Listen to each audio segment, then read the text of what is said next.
from now. Okay, so thank you very much, everybody, for joining. And we are going to be looking at building a three-statement financial model, right? There are actually multiple types of financial model, right? Of financial models that can be built, right? And sometime in between, I'm going to show you some more advanced model, right? And I think I'm having a class in August where we're going to the intermediate level, and sometime in September the advanced level, right? But this is just going to teach you how to do the basics, right? And in financial modeling, the basics is everything, right? Once you can get the basics, as in once you know the basics, right? There are many times you've been in financial model, oh, this is not balanced, not balanced. Once you know the basic, it's always balanced, right? The the only issue you now be having is the complexity of the organization, right? And not the complexity of the structure again, right? So what I'm teaching you on this call is how to get right the structure correctly, right? Then on in subsequent classes, right, we'll now dive into some more technical things and everything, right? But like basics, right? How do you get it? And because the advanced class is just the basics on steroids, right? It's basically the basics, right? Once you can get this, your model will always balance. I mean, that's if there's one thing I learned early in my career, it's how to balance a model. And once it's balanced, it's almost like 10% of your no, not 10%, about 30% of your issues solved, right? The other ones it's easy. You can just easily learn and process, right? And a financial model basically is it's an Excel forecast, right, of a business, right? So the next 3 years, 5 years, 10 years, right? How do we see our business going in terms of revenue, in terms of revenue in our balance sheet, of profits, right? How do we expect the business to be, right? It can be a new business or it can be an existing business, right? And today we'll be focusing strictly on the three statement model, which typically what everybody does, right? And it's usually the basis for every other one, right? Um, um, the buyout model, M&A model, they're all additions to the three statement model, right? Um, Once I get three statement model right, because majority of people in their lifetime, if you're working just in normal finance, you basically mostly going to be the three statement model you will do, right? So this is going to be the basics, right? And three statement model is just bringing in the profit and loss, balance sheets, and cash flow statements together, right? How do we, using Excel, right? Create this structure, right, to tell us what the business will be, right? And there are two legs to it, right? There is building a three-statement model for a new business and building a three-statement model for an existing business, right? Building a three-statement model for an existing business is so easy, right? It's almost is some people call it a growth model, right? Because you already have historicals. That means the business has been functioning for years already, right? So you have like a starting point, and so how do I now grow it, right? But for a new business, right, or for a new initiative in a business or a new project, right, you have to like literally think things from the ground up, right? And financial model for me is very into two parts, right? There is the concept part, right? The trying to understand the concept of it, right? How do I model revenue? How do I model cost? How do I model this? How do I model that, right? And there's the technical part that is putting what you know into practice, right? Into Excel, right? Um, and we are going to learn about the two parts, right? How to think about it, right? How do you think about building revenue, right? How do you think about building cost? Then how do you now put it into practice, right? Um, so let's just, I'm throwing it open, right? Um, so in a financial model, right, uh, we assuming we want to say, how do we forecast revenue for a business that's how do we forecast revenue for a business that sells phones, for example, any takers, right? So basically, if you're saying a business sells, now I'm asking you the contextualization part now. That's the major part, right? So a business sells phone, right? How are we going to know how much in revenue they will make in a particular year? What are the variables we need for revenue? Anybody, any takers? Literally anything you say is correct because like there's no right or wrong answer. We're just trying to put it, I mean, into a concept, right? Before we go into practice. Anybody, any takers, a phone manufacturer, right? How do we kind of tell what their revenue be? What I think that we need to know? Anybody? Sales. Yeah, sales. Then how to break sales down? But please, you can mute your mic and okay. Someone said price and quantity. Sorry, bless me. Right. Yeah. So basically, that's it. Price and quantity, right? The price of the phone times the quality and the amount of phones you will sell. That's it, right? So to model revenue, what you need typically need is the price and the quantity. As simple as that, right? That's what we need. How much would they sell the phone, right? And how much do they sell the phone can be like a whole different conversation, right? And what um quantity of phone will be sold is can lead you to a different conversation, right? Some people can go as deep as so if I ask you to further break down so imagine we are trying to forecast for an iPhone, for example, right? So an iPhone that is made in Ghana, for example, right? The iPhone store is in Ghana, right? And they want to forecast their what their quantity will be. The quantity. Is there any other further breakdown that they might need? Right? Literally, this is open-ended. It can be anything. There's no right to wrong answer. And please, you can just unmute your mic. There's no need to um raise your hand. Just unmute your mic and let's just go. Anybody? And there's no right to wrong answer. I think the demand for iPhone in Ghana can also be a factor to consider. Perfect. Any other person? Exchange rate. Beautiful exchange rate, yeah. What that thing again? So purchasing power of people in Ghana. Purchasing power of people in Ghana, yeah. Right. So literally, they can be like. So to be honest, there's no limits to how you can think about it, right?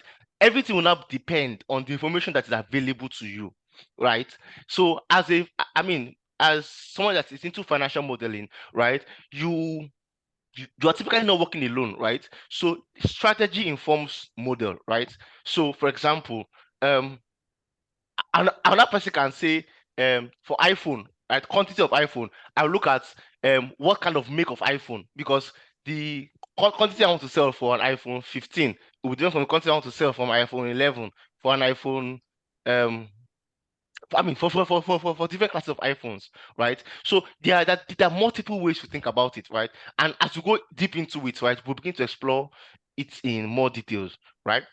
So for today, right, we're going to take a case study approach, because I believe that we all build at the end of the day, we'll all be able to build a financial model and say, yes, this is my model, right? And at the end of the day, we have like a case study, right? Sorry, before we get the case study, right? The financial model is divided into this part, right? So we have the assumptions and drivers, right? So basically, these are what is driving the model. So everything we just mentioned now, right? The price, the quantity, the this, the that, the this. And we're going into details as we build the model, right? So that's the first level, right? Assumptions and drivers, right? And these are typically as coded figures, right? That means they give you a figure. Oh, this how it is, this how it is, this how it is, right? Then we have the income statement. And for those that are not accounting majors, or like you're not really familiar with accounting, financial model, obviously you need to be a bit familiar with accounting. I have a friend, is one of the best financial modelers I've ever seen. Does not like accounting, he hates accounting, but at least he has and he's very extremely skilled, right? But all you just need to know, what an income statement means, what the balance sheet means, what the cash flow means. That's basically what you need, right? No need for long story. You don't need to know nitty-gritty. Yes, the accounting principles that obviously must be followed in building a financial statement, right? But you don't really need so deep a knowledge. Just know that there are always two legs to an accounting, and what an income statement mean, what the balance sheets mean, or what it means, or what is or aims to do, right? And what the cash flow aims to do. Does anybody need a quick refresher? Anybody can raise your hand up or give a thumbs up or something, right? So I know, or are we okay? Are we all okay with what what an income statement is meant to do, a balance sheet and a cash flow? I'll say explain in details, to be honest, right? But just want to ask, are we all good with that? Anybody? We're all good. Silence is yes, so right. And please, Okay, we are, yeah. no, I said you are. Okay, Ikechukwu, you have your hands up. Yes, I do. Just a brief, you can just give us a brief high-level summary of it. Okay, so I'll give a high-level summary. Immediately we start the building model itself, right? Just wanted to just point that out, right? So I'll give a high-level summary of everything, right? And so for today, as I said, we'll be taking a case study approach, right? But before we do that, right, I would like to share the passwords, right? We'll just do like a quick Excel warm-up, right? Because there are certain things that I mean needs to be done before we actually go into Excel proper. So if you can open up the Excel warm-up, you can open up I mean, you can leave the complete one for now because like that is the model being built, right? So you can open the blank template and the Excel warm-up. The passwords are on the screen, right? So if you can just open that, right, and we'll begin. So once you have that, you have that open, just let me know. Just shout, "I'm done." Just say, "I'm done" or something, or have it open. This is the password. Let me copy it in the chat room. I'll copy it in the chat room as well. This is for the Excel warm-up.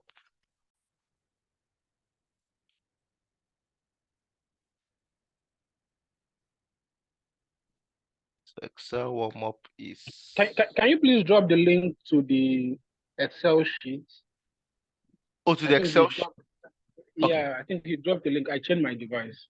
Sorry. Okay, I'll do that. So it's onyekaogu.com/library. I will share that. Okay. So please, if you have it open, and you have it open, just let me know so I know that we have it opened.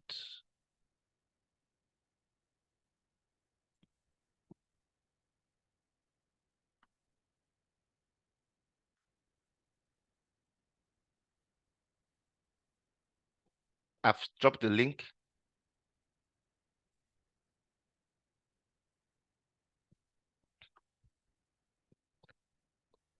Thank you, Prince, for dropping the passwords.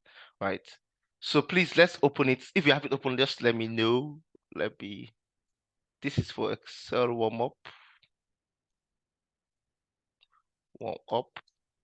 And this is for the blank templates. That's what we are more concerned about now, right? The final one, it's for to just check back once you're done with the class, just so that you have a feel of it, right? So yeah, opened. We have 2 people opened. Anybody opened else so we can begin? Right. Okay, so we'll just begin with the blank. The Excel warm-up, right? And anybody that needs password is in the chat room, right? So if we open our Excel warm-up, where's my Excel warm-up? Yep, that's where you are. Thank you very much for confirming that you have it opened. Excel warm-up, where are you? Yep. Okay. So please, and in case you have any question in between, just shout, right? That's why we're here. And I'm going to take it as slow or as fast as possible, right?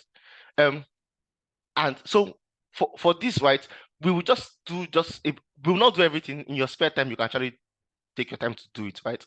So I will just be focusing on, and the reason why I want us to learn some formulas that we need is because these are the formulas that will drive the model, right? So we don't have to teach it there again. We just teach it here, and when we do the model, we just do it easily, right?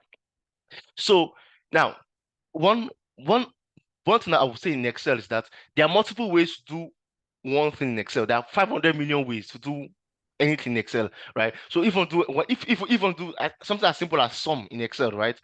It's very easy. It's just equals to sum, right? I'm very sure most of us know it, right? But there are obviously multiple ways to do multiple things, right? And the reason why we're having this, doing this warm up is just so that we're all on the same page, right? So exactly 1:45. Whenever we begin the model should take us about 1 hour 30 minutes. They're about to complete, right? So is there anybody in the waiting room? Nobody. Okay, yeah. So let's begin, right? So for some, right, basically to sum things up, right, we have 3 departments. We have this is just a warm-up, to be honest, nothing serious, nothing this, right? So we have 3 departments. We have the finance department. We have, sorry, my system is hanging a minute, sorry. sharing and reshare again. Okay. Perfect. Okay, sorry. My system is back up now. Oops. Sorry. Now we have Check there some more for you. sorry. Can you hear me? Okay, I think somebody's meant to be on mute, personal mute. Yeah. So for the Excel warm-up, we have the finance department, the admin department, and the marketing department. And what we want to do is that we want to sum it up, right? So basically, to sum is equals to sum, right? Equals to sum, right? And we select everything here, right? That's what we want to do, right? That's basically sum, right? It's very simple, I know, but like I'm getting somewhere because there's something I want to show you, right? And to copy a formula from the left to the right. So Excel in building your model, right? This is like, I mean, if you're jotting anywhere, this one thing to note. In building your model, right? There's something they called left to right consistency, right? Left to right consistency. And that is best practice in building a model. That means that any formula you have on the left must be the same thing across, right? That means like you must be able to drag the formula from left to right, right? So now if you have a formula on like a formula here is different from formula here, different from formula here. The formulas must align, must be the same thing, right? And to copy a formula or to drag a formula from left to right, right? You can just press Ctrl R. So you highlight everything and press Ctrl R, right? And it copies the formula from left to right, right? So that's as basic as possible, right? Can we do number 2 and number 3? It's very simple, right? It's honestly just to get us like just to warm up our Excel skill, just for anybody that is not really conversant with Excel, right? Just to warm up our Excel skill. Are we done with number 2 or number 3? Or has anybody got to number 4? We've done that, right? It's simple. Is it simple enough for everybody? It's simple sum, right? I mean, let me not say simple sum. It's sum. Let me not say simple sum, but it's sum. Have you all gotten that? Yes, no. Confirmation, please, to help. It's really help. Knowing that I'm not alone. Thank you so much. All right. And yes, sorry, I'll just ask, please, as much as possible, let's be very, interactive. It helps. It also helps me, right? I was like feedback, right? So a second way of doing this, right? I mean, it's very simple, but a second way of doing this is that I can highlight everything and press Alt equals to, right? So basically what I did was I highlighted everything from top to bottom and press Alt equals to. Right. So it's as simple as that. Highlighting everything, pressing Alt equals to, right? So instead of doing this one by one, I just highlighted everything. Excel is very intuitive, right? Including the total box, and just press Alt equals to. Excel knows what I want to do, right? It's as simple as that. If anybody is confused, let me know, right? I just press Alt equals to. I hope there's no password on this. Right. So I highlight everything, I press Alt equals to, right? As simple as that. Now, can we do number 4 as well? So for number 4, what we want to do is that we want to, and the reason why we're doing this is just to get, because this is basically what we're going to do in the financial model, to be honest, right? The financial model is simple Excel things. The main thing is just knowing what to do, to be honest. It's very simple. It's honestly very simple. What we want to do now is to link, like, so for example, we have budget for 3 departments. We have the budget for finance, for admin, and for marketing, right? And what we want to do is we want to do a consolidated budget, right? So we want to link the finance total plus the admin total plus the marketing total, right? So basically for finance total, you do the equals to, right? I'm doing a financial modeling class, so I believe everybody should have at least the basic knowledge of Excel, right? So, but in case I'm too fast at any point, please make sure you just, I mean, you can come on mute and just say, please go back again. I'll really do that. Equals to, and we pick the total of finance, right? The same thing for admin, equals to, pick the total for admin. Same thing for marketing, equals to, pick the total for marketing, right? So that's basically, I've referenced it, right? The next thing to do is, because I also want to link all the years, right? Year 1, year 2, year 3, year 4, right? What I can do is I can just copy it here. And remember, I told you that what's the shortcut to copy a formula from left to right? Control R. Control R, beautiful, thank you. So we just come and just press Control R. Basically, it copies it from left to right, right? Then to sum it, right? As I said, you just highlight everything and press what? Alt plus equals to. Perfect, right? That's very simple, right? It may look very basic and very distant, but trust me, it's not basic, right? The final thing I'd like to Hello? show. Sorry, I'm with you. Hello? I'm with you, please. Please, can you come back on the last step? This yeah, the considered budget. Budget. Okay, yeah. Yeah. So what I did was that we have the total for all the departments. We just linked it basically, right? So equals to basically to link a cell, that's equals to, right? So equals to the total of finance, that is what we have here. Then equals to the total of admin, and equals to the total of marketing, right? And I said to drag the formula from left to right, you press Ctrl R. So I just copied everything. I mean, just highlighted everything, sorry, and just press Ctrl R, and it copies the formula for me, right? Then total is, I said, one of the ways. There are many ways, to be honest. I said in Excel, there are multiple ways. Any way you feel comfortable with, by all means, please do. There's no right or wrong answer. It's just a bit faster for some people, right? I highlight everything and I press Alt equals to, and it does my sum for me. As simple as that. I'm going to skip number 5, right? Because of time, I'm trying to run with time, right? I'm going to go to I'll skip this as well, right? I'm going to go to growth formulas, right? So can we go to growth formulas, right? Right, growth formulas, right? And this is also very important for building an Excel, right? So for example, right? I mean, for building a financial model, I said building an Excel, pardon me, right? So for example, we have historical sales. So for example, this company has historical sales of 218, let's say 218K, right? 20K in, let's say, in euros or dollars or something, right? 218K dollars, right? And we said that we want to grow it. So that means in the next year, we believe that our sales will grow by 6%. In the second year, we believe that our sales will grow by 7% of the previous year. In the third year, we believe that our sales will grow 7% of the previous year, of year 2's figure, right? So basically, we are growing our sales by, I mean, a particular percentage every single year, right? And this is the formula, right? For growth, right? So basically, it is last year times 1 plus growth rate. Basically, last year multiplied by, into brackets, 1 plus growth rate, right? That is basically last year multiplied by the growth rate, right? It's as simple as that. Last year multiplied by the growth rate, right? And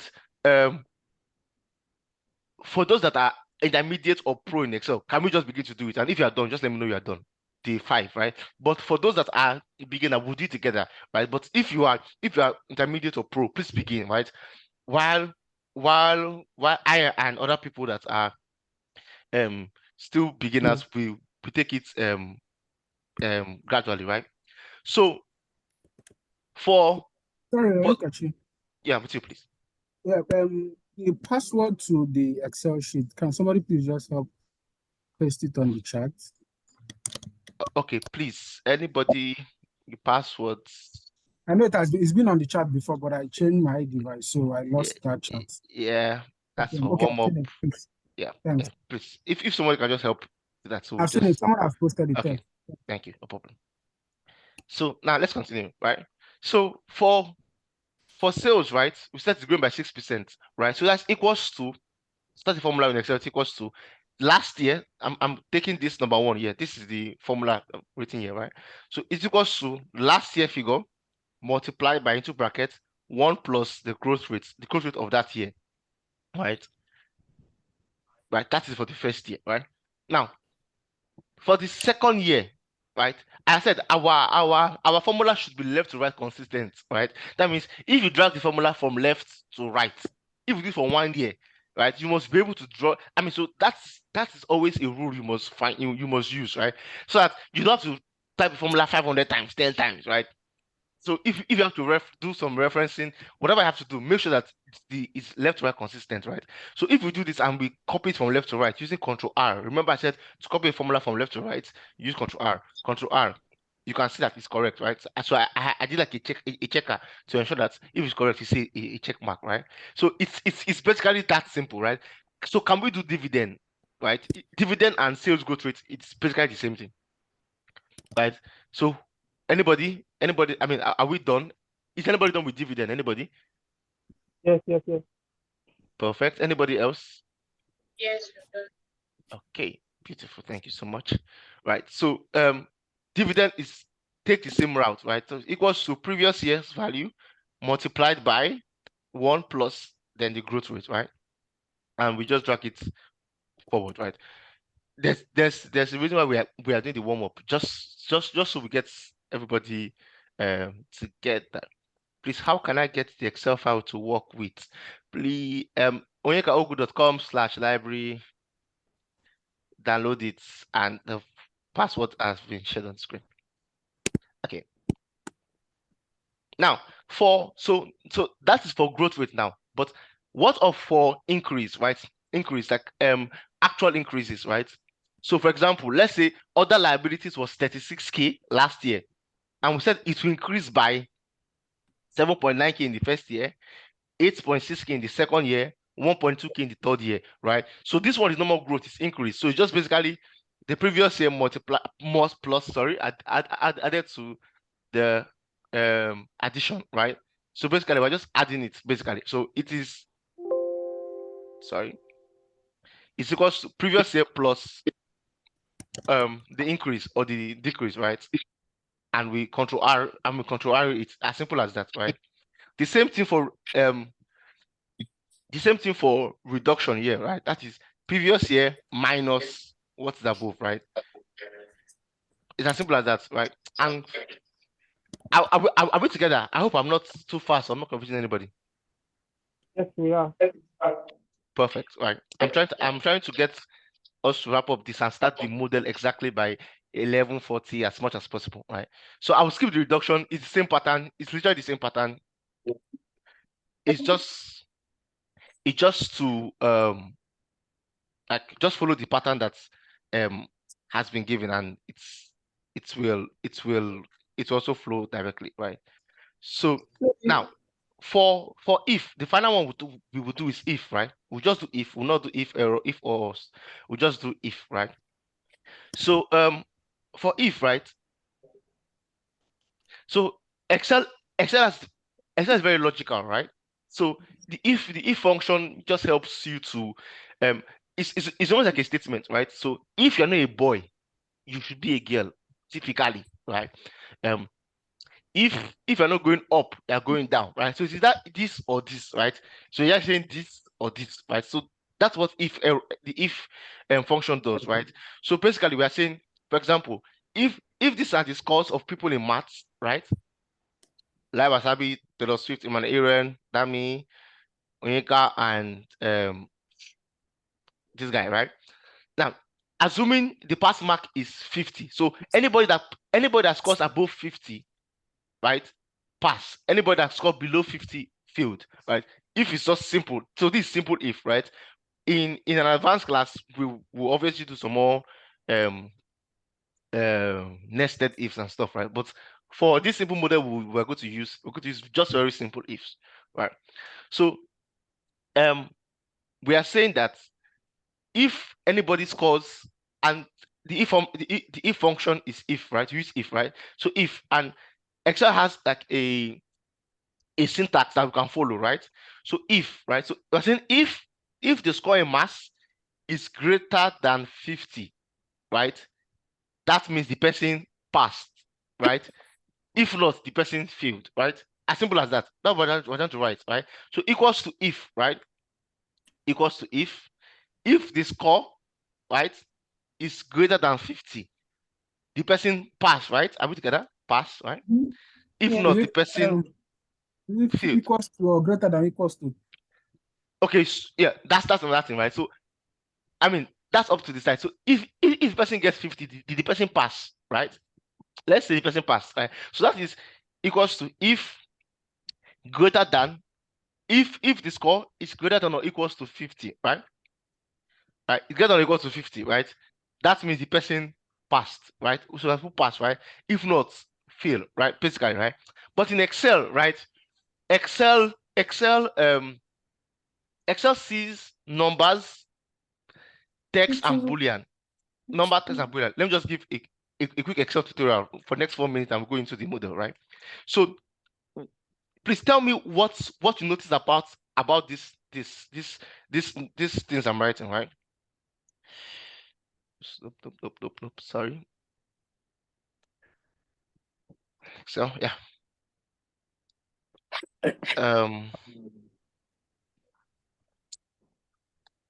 And now, what's the difference between this one and this one? This is one I have here, right? This is one, right? And this is one. What's the difference between both of them? Anybody? Any takers? Anybody in the intermediate level? What's the difference between these two? One is The two. text and one is number. Perfect. Thank you so much. Right. One is text and one is number, right? So Excel typically, just for noting, right? Excel formats numbers to the right. Sorry, numbers to the right, right? So if any number, like if you write a number, unless you change it by yourself, right? But if you write any number, no matter the number you write, it will all be formatted to the right. Excel formats text to the right and left, right? Text to the left. The reason why Excel is formatting this one to the left is because I put a apostrophe before it, right? Apostrophe before the one. So Excel is seen as the text. So Excel format text to the left, numbers to the right, right? But there's something they call Boolean, right? True and false, right? So even if I write true in small letter, it will change to capital letter. Even if I write false in small letter, I'll change and it formatted and it will format it to the middle. So true and false are called Boolean characters, right? True and false are called Boolean characters, and Excel format them to the middle. And we're going to utilize true and false in our model. True in Excel means 1. False in Excel means 0. For example, if I do, this is true, right? So if I do true plus 1, it will give me 2. Because Excel sees true as 1. True is 1. False is 0, right? For example, if I do, anything multiplied by 0 is 0, right? Mathematics, right? So if I do 2 times false, equals to 2 times false, will give me 0, right? So Excel sees true. So true and false are not text, right? They are not text. They are called Boolean characters, right? So true is 1, false is 0, right? Just so you note. And when you're writing a text in a formula, we have to put the text in inverted commas, right? Or quotation marks, right? So, sorry, any question? Okay. Sorry. Okay, sorry. Now, back to this. We have 1 minute before we get to the Excel proper. I mean the model proper, because that will take the bulk of our time, right? So now, we're saying that if anybody gets greater than or equals to 50, right, the person passed, right? If not, the person failed, right? So equals to if the score is greater than or equals to 50, that means the person passed, right? So you can say pass, right? But remember I said, if you're writing a text in a formula, it must be in double inverted comma, right? So pass, right? If not, so the value say, so if not, what the person do? If not pass, you fail, right? And because the text, we also put this in inverted comma and put fail, right? And we close it, right? So basically I was saying, if you can see the formula bar I have here, so if you scored less than or equals, if you score greater than or equals to 50, you pass. If not, you failed. And we can drag it down, right? And it gives us who passed and who failed, right? Are we clear? Are we clear on this? Are we clear on this? Perfect. Yes. Okay. So far, so good. Am I going in a good pace, or am I too fast? I'm cool here. Good pace. Okay, good pace. Perfect. Thank you so much. Now, so let's go into the model proper, right? So the model proper is saying that this case study is of Project Watermelon, right? And we received an email, or you received an email from your boss, whoever your boss is, and said, guys, we need to do we are starting this project called Project Watermelon. We need to do a forecast as quickly as possible, right? And we have very limited information, right? Any information you have on the sheet is what you have, right? And they want to prepare a 5-year financial forecast, right, as fast as possible. That's what they want to do. Guys, can we do it as quick as possible? So that's the ask, right? Very simple, very quick, right? So can we open our blank template, everybody? Open the blank template. And if you have it open, just let me know in the chat that you have it open. Can we open our blank template? Blank template, blank template. And once you have that open, please just shout out, like they'll say in Nigeria. Shout out. You can shout at the moment. Shout. Anybody? If you have it open, the password for blank is saying incorrect. Is that are we all having that same issue? No. Okay, sorry. The password for blank is Jane Doe. J is capital letter 2024. Right. Please try again. Because once we start this, we are going.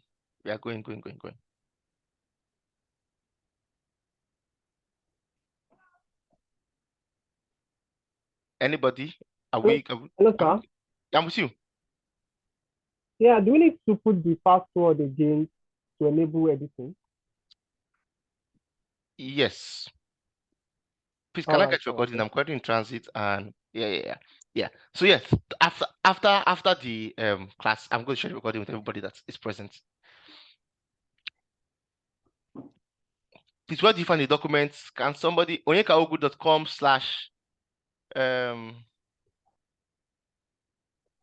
library? That's where you get it from. Right. Okay. So yeah, are we together now? Perfect. Can I get the documents? Documents Onyekaogu. Let me just put it on the chat again. And we are starting. I'm trying to buy time for people to open it so that once we start, because like making we start, if you miss one part, the possibility of actually catching up might be a bit daunting because it's a process, right? So you will lost in transit. So I'm just giving everybody another 1 minute. Please, those that have it open, I'm so sorry. Just bear with us as we allow for those that are still opening it up, right? Okay.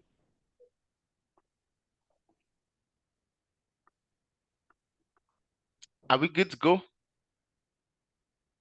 Okay. So I'm going to share my screen now, right? So this is what we want to get to, right? So this is the complete model, right? And at the end of the day, we want to see a dashboard like this that will show, and I will explain this, right? And how to build this, right? We'll all be masters at this. Right? How to get a nice looking dashboard like this. So I mean, there are more complicated dashboards, and I'm trying to see if I can share one of my very advanced model, but there's some sensitive information in there, so I can't share. I can't share, and I could have removed it, but before the class, but I didn't have the chance, right? So this is how our final model will be.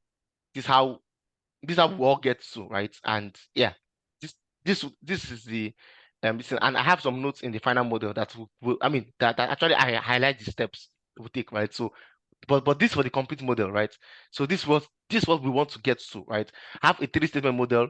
So a 3-statement model means basically you have the income statement, the cash flows, and the balance sheet. And your balance sheet should balance, right? Because that's one of the hardest things. Not hardest, that's the simplest things, but right in structure wise, that's one of the hardest things, right? So that's our desire state, right? But let's start from where we are, right? And I hope we're all excited. Are we excited that we want to build a model? Yes, we are. Okay, beautiful. Yes, Thank you. Yes, we are. Thank you. Yes, we are. It's making me excited too. I'm having problem with Yeah. the password. So sorry, please. What password? I'm so sorry. I really want us to move together. What password is Jane Doe 2024? Jane Doe 2024. J is capital letter, 2024 is numbers, right? So I said so now I'm going to be talking like we're actually building a model for a project, right? So let's go. So in a financial model, there are 4 things to note. The first sheet you have is your input sheet, right? And typically, if you're building it from scratch, right, your input sheet will be developed by you, right? All these inputs will be developed by you, right? But if you wanted to go and build all these inputs together, right? 2 hours definitely will not be enough. We need about 8 hours, like a full day, right? And I mean, I don't think anybody would like to stay 8 hours on a call. Definitely, no, but not hearing my voice for 8 hours. So we have some assumptions that has already been made, right? But I will walk through the assumptions and how we got all these assumptions together. So the first thing we have in the financial model is the assumption sheet, right?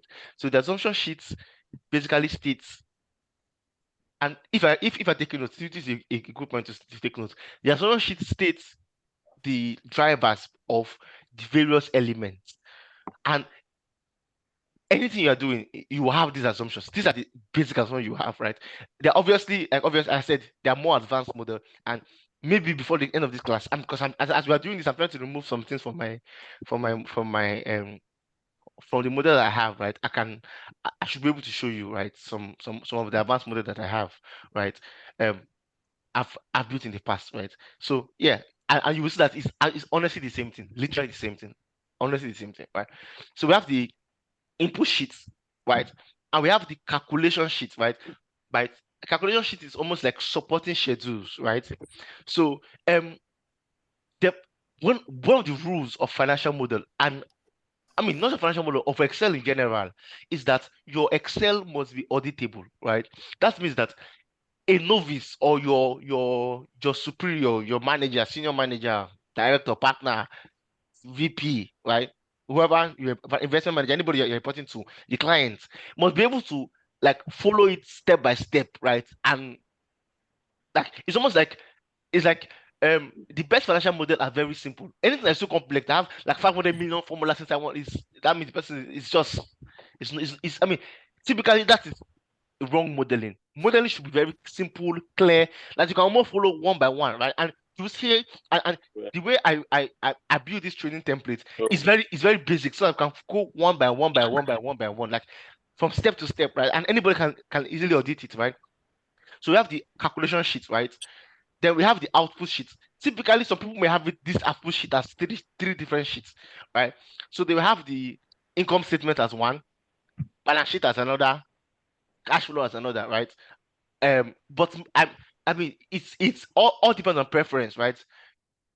Me, most of it are not. I like it together, right? So you can, because like they also intertwine between themselves. The income statement marries the balance sheet marries cash flow. They all marry themselves, right? So by the time we are linking it, you will understand why it's important that, I mean, to be honest, I said in Excel, anything goes. You can do it anyhow you want to go, right? But it's just preference, right? And anybody you're reporting to, you obviously have to, I mean, follow the preference of the person, right? Then there are usually two other sheets, right, that are not in this that I have, right? The first one is what you call the KPI sheet, right? But I love my KPI sheet in the dashboard sheet, right? So KPI sheet, so if you are doing like you want to get the IRR, the MPV of the projects, whether sorry,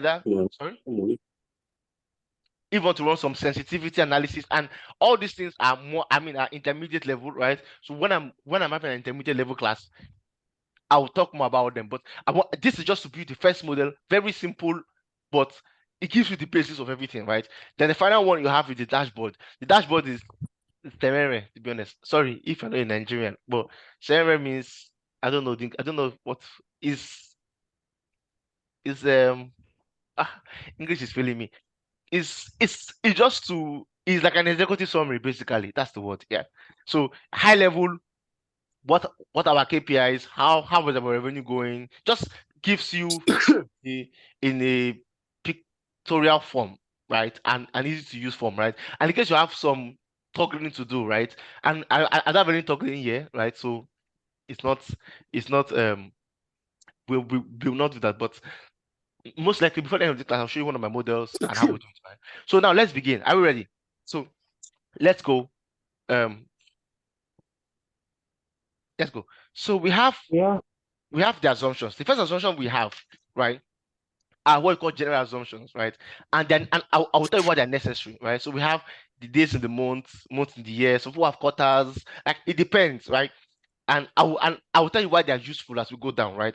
But like just so this will give you general assumptions, right? So we have inflation rate assumptions, OPEX assumptions, right? I mean, so they are in an income statement. Though we have revenue, we have direct costs, and we have indirect costs, right? So indirect costs are costs that do not flow. I mean, direct costs are costs that flow with the level of operations, right? So as for example, if Project Watermelon, they're selling watermelon, for example, right? So they have to get seedlings of watermelon, right? Seedlings of watermelons are direct costs. They flow with production. Do you understand? And there are some that don't flow with production, like some salaries don't flow with production, rents don't flow with production. There are certain things that don't flow with production, right? So there are different ways we model it, right? So now let's go into revenue assumption, right? And this one we will think about it, right? Although I have something here, but just think about it, right? Now, as I said, how do you model revenue? It's the same thing everywhere, right? Price, quantity doesn't change, right? The complexity of price and quantity can vary like from heaven to hell, right? But at the end of the day, it is price, unless you are doing it for a banking model, obviously, right? But at the end of the day, if even for a banking model, it's still price and quantity. You can always break it to price and quantity, right? But what price and quantity means for businesses will obviously vary, right? So for this model, we kept it very simple, right? We said, assuming the start price is 555,000 naira. This is it's a naira denominated model, right? Assuming the start price is 55k, right? And we said so every year from 2025, right, the price will increase. So year one will increase by 0%, year two by 5%, year three by 5%. So these are the growth rates that the price will increase. While for quantity, we said quantity, the first year they will sell 75k, 8k. They're giving us quantity, right? So I'm not making it so complex as we have to build certain things out. I mean, how do we get the quantity? I'm just making it very simple, as simple as possible, right? For any model you will do, you can do like multiple works to get to quantity, but at the end of the day, you get to quantity. You can do multiple works to get to price, but at the end of the day, you get to price, right? I think the model I will show you is the model I did for a transport company. It was very obviously we have to model route and everything, but like at the end of the day, you end up seeing price and quantity. It doesn't change, right? So that's why this is very important. The next thing we have is direct cost. And I said direct costs are costs that moves in alignment with revenue or production. So what we did here is that we just said, so direct costs, the assumption we used, right? We did direct cost to revenue. That means 60 for year one, 60% of revenue is direct cost. So basically, let's say that direct cost as a proportion of revenue, right? This for high level models or simplistic models, these are basic assumptions we use. So direct cost to revenue is 60%, 58%, 57%. We have those assumptions, right? For salaries, I want to ask, how do you model salaries? If I ask you to think about salaries, what are the multiple ways of modeling salaries? Anybody? I mean, to be honest, you don't have to do financial models to know. Let's just think together. Let's rub brains, right? If you say, how do you project salaries of a company? What are the information you need? Anybody? Any takers? Staff growth rates Staff? and how much they have The been cost paid. of goods sold. Okay, sorry. Revenue? Sorry. I mean anything. Nifemi, you said something. You said the cost, sorry, the number of staff, right? That's it. Yeah, the number of staff, the growth rate, and how much they typically pay this existing staff. So the amount they pay times maybe number of staff, then next year you can have like maybe an increase by certain percent. Okay, that's one way. Another person, sorry. Shemu said by inflation. I mean, that's another way. You can just, this is the salaries, I will just inflate the price. Another person, another way. Revenue, gross profit. So if their revenue seems to be growing, you could decide to project based on how their revenue and their like gross profit after the minus their basic costs Yeah. So basically, you are saying that you can also take salaries as a percentage of revenue, right? That's the summary, right? Margaret. Yes. Okay. So yeah. Yeah. Who else again? Who else? So there, I mean, there are multiple ways. I don't just show you that financial model is more about the thinking than the actual, like the putting the Excel part is, to be honest, is basic. If I'm busy, go ahead, please. You said it's more about thinking. Yeah. If we're supposed to create a financial model and we have like an information like the company's financial statement for the past couple of years, should we be thinking, or is it better for us to work towards the numbers that we have on ground and consider like growth percentage? Okay. So for an existing business, that's a great question. If you have like the past information, right? The simplistic way is just to grow it. I say, for the past Longy just said something very great. I'll get to that, but let me just answer this question, right? So you can say, salaries was, let me start an example. Salary was 50K, and let's just use the growth rate and grow it, right? That is fine, that is great, right? But I believe that, the more advanced financial model is more detailed, right? The more detailed, the better, because using the growth rate, there are many factors, many things that can happen. You have like multiple things that can happen, right?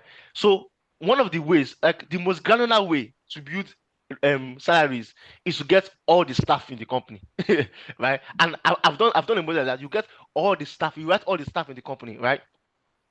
From year one, from month 1 to month 12. So in the year, month 1 to month 12, right? What would the salary be? Yeah, like who do you expect to go? Attrition rates, factor that this is where to go. Are we going to replace this person? Right? 1, 2, 3. Should we give some extra contingency?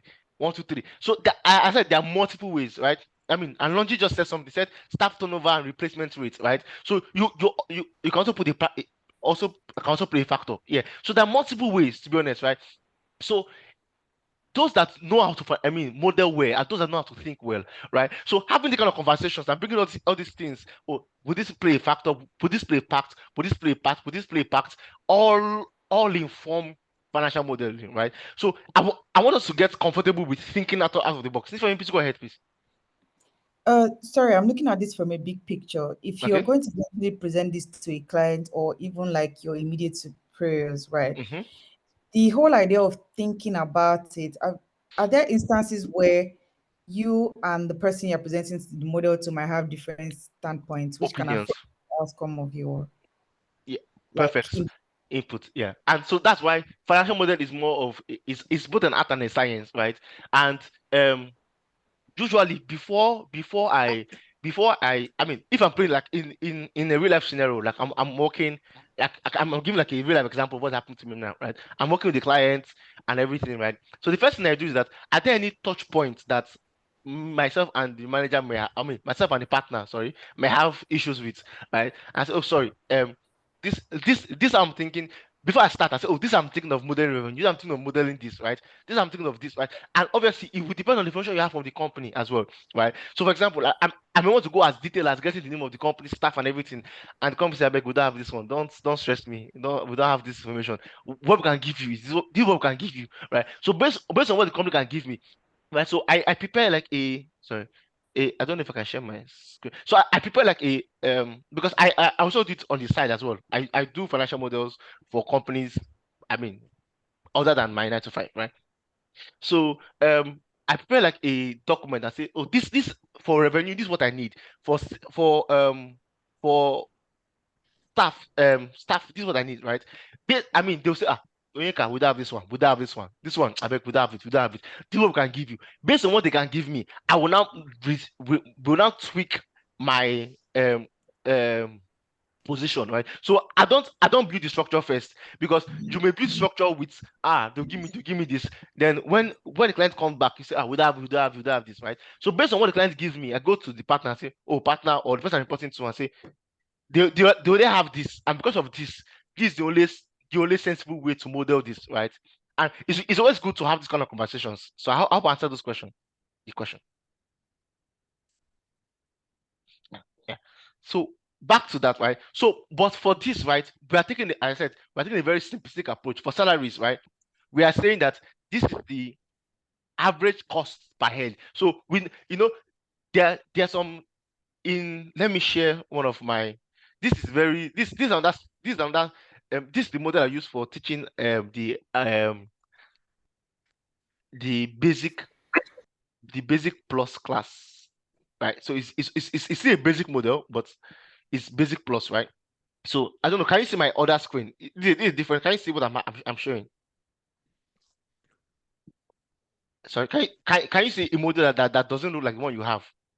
Can you Yeah, we everybody- can. Yeah. Okay, sorry. Let me just show you. How did I do this here?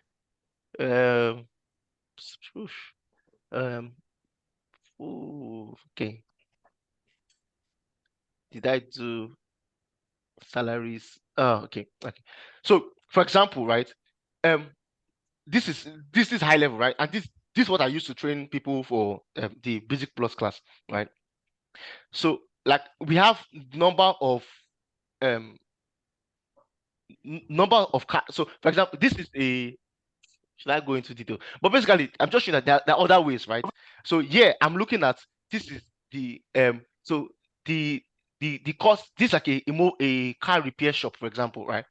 So say numbers of cars to one technician. So how many technicians, how many cars can a technician repair, right?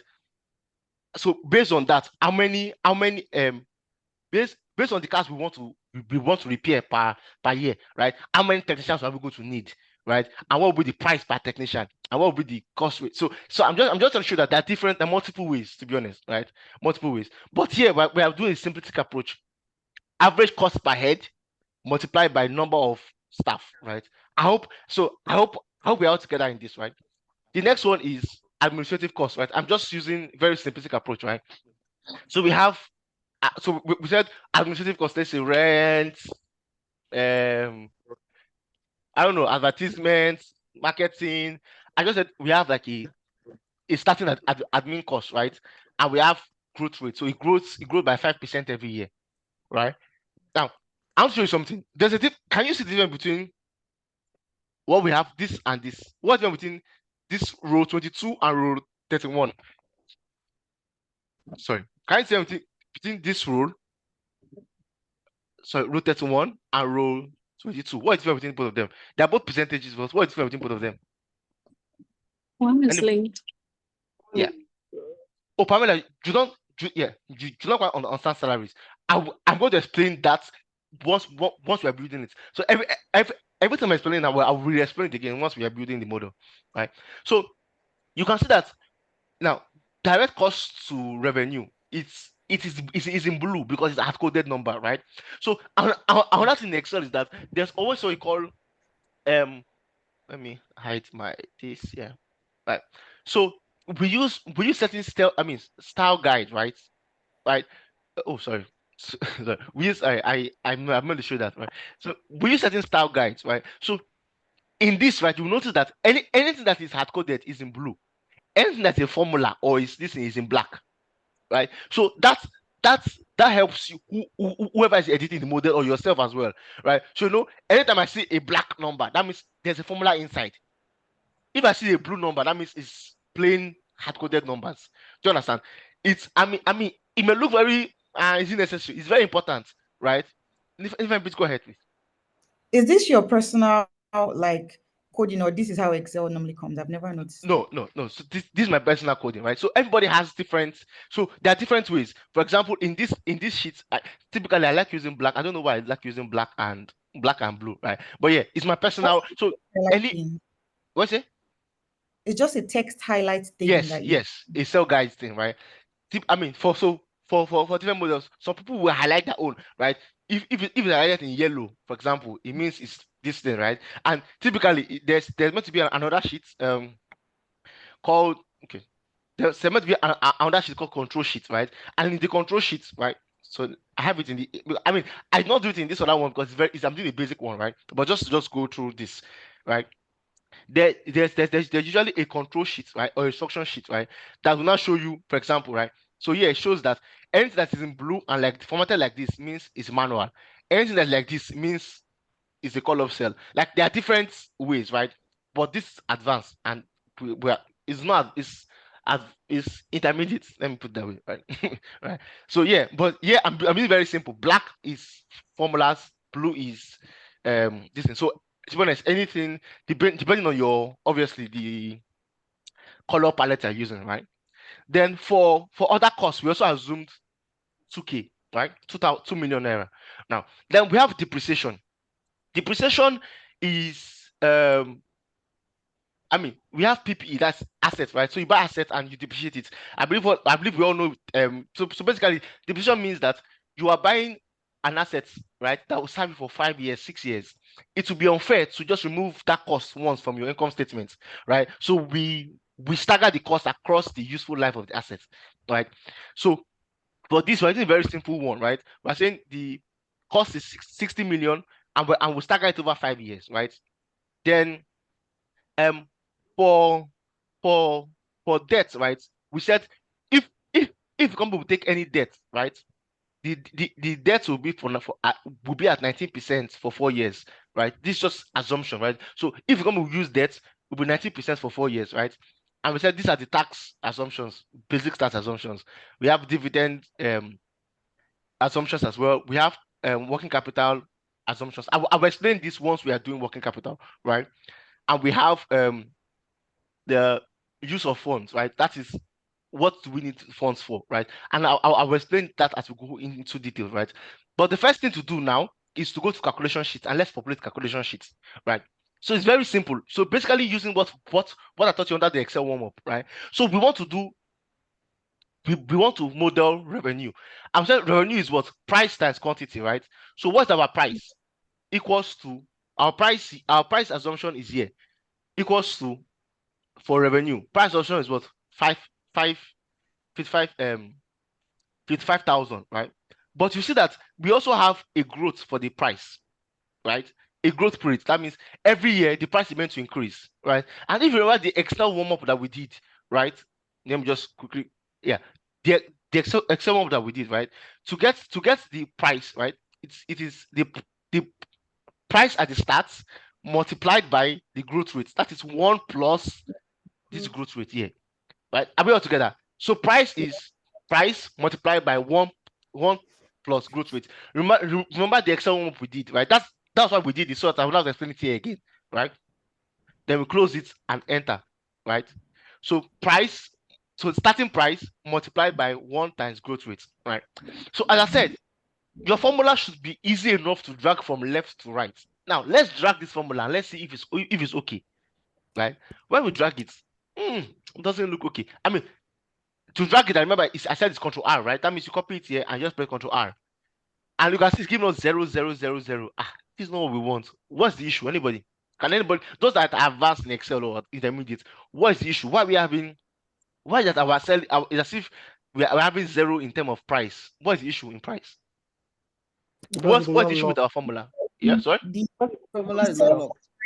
is moving. We're going to reference. We're going to make it a Reference. lock it 5,000 so that it will shift from that Okay. main Excel. Excel, perfect. Right. So I said, thank you very much. Right. So I mean, this Excel. I mean, this. I'm assuming everybody has foundation knowledge in Excel, right? That's the assumption, right? So we're meant to. So basically, we are saying that this 55K is our base, right? So we don't want this for, because Excel is intuitive, right? I said Excel has left to right consistency, right? So if you keep on, it's what we call self-referencing, right? So this is relative self-reference. So Excel will keep on moving this from 55 to, I mean, from H16 to H17, H18, I mean H16, I16, J16 as you move the formula. But we don't want this to move. We want this growth rate to move, right, from left to right, but we don't want this 55 to move from left to right, right? That means we want, in this our formula, if you can see this formula bar, we want this H16 to remain constant, while the other part of the formula can be moving, right? And to do it, you press F4, right? F4, and $2 signs appear. $2 signs appear in front of the letter and in front of the number. Means that we have absolutely referenced the cell. That means we don't want the cell to move from column H, row 16, right? stay in this particular place, right? So when we do that and we drag it and we press Ctrl R, it moves. Are we all clear? Is that right?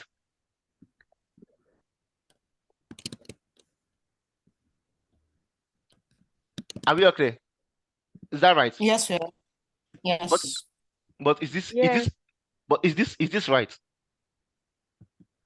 I How feel come? like How come it doesn't? Because what I'm seeing here, it doesn't feel like our numbers are growing.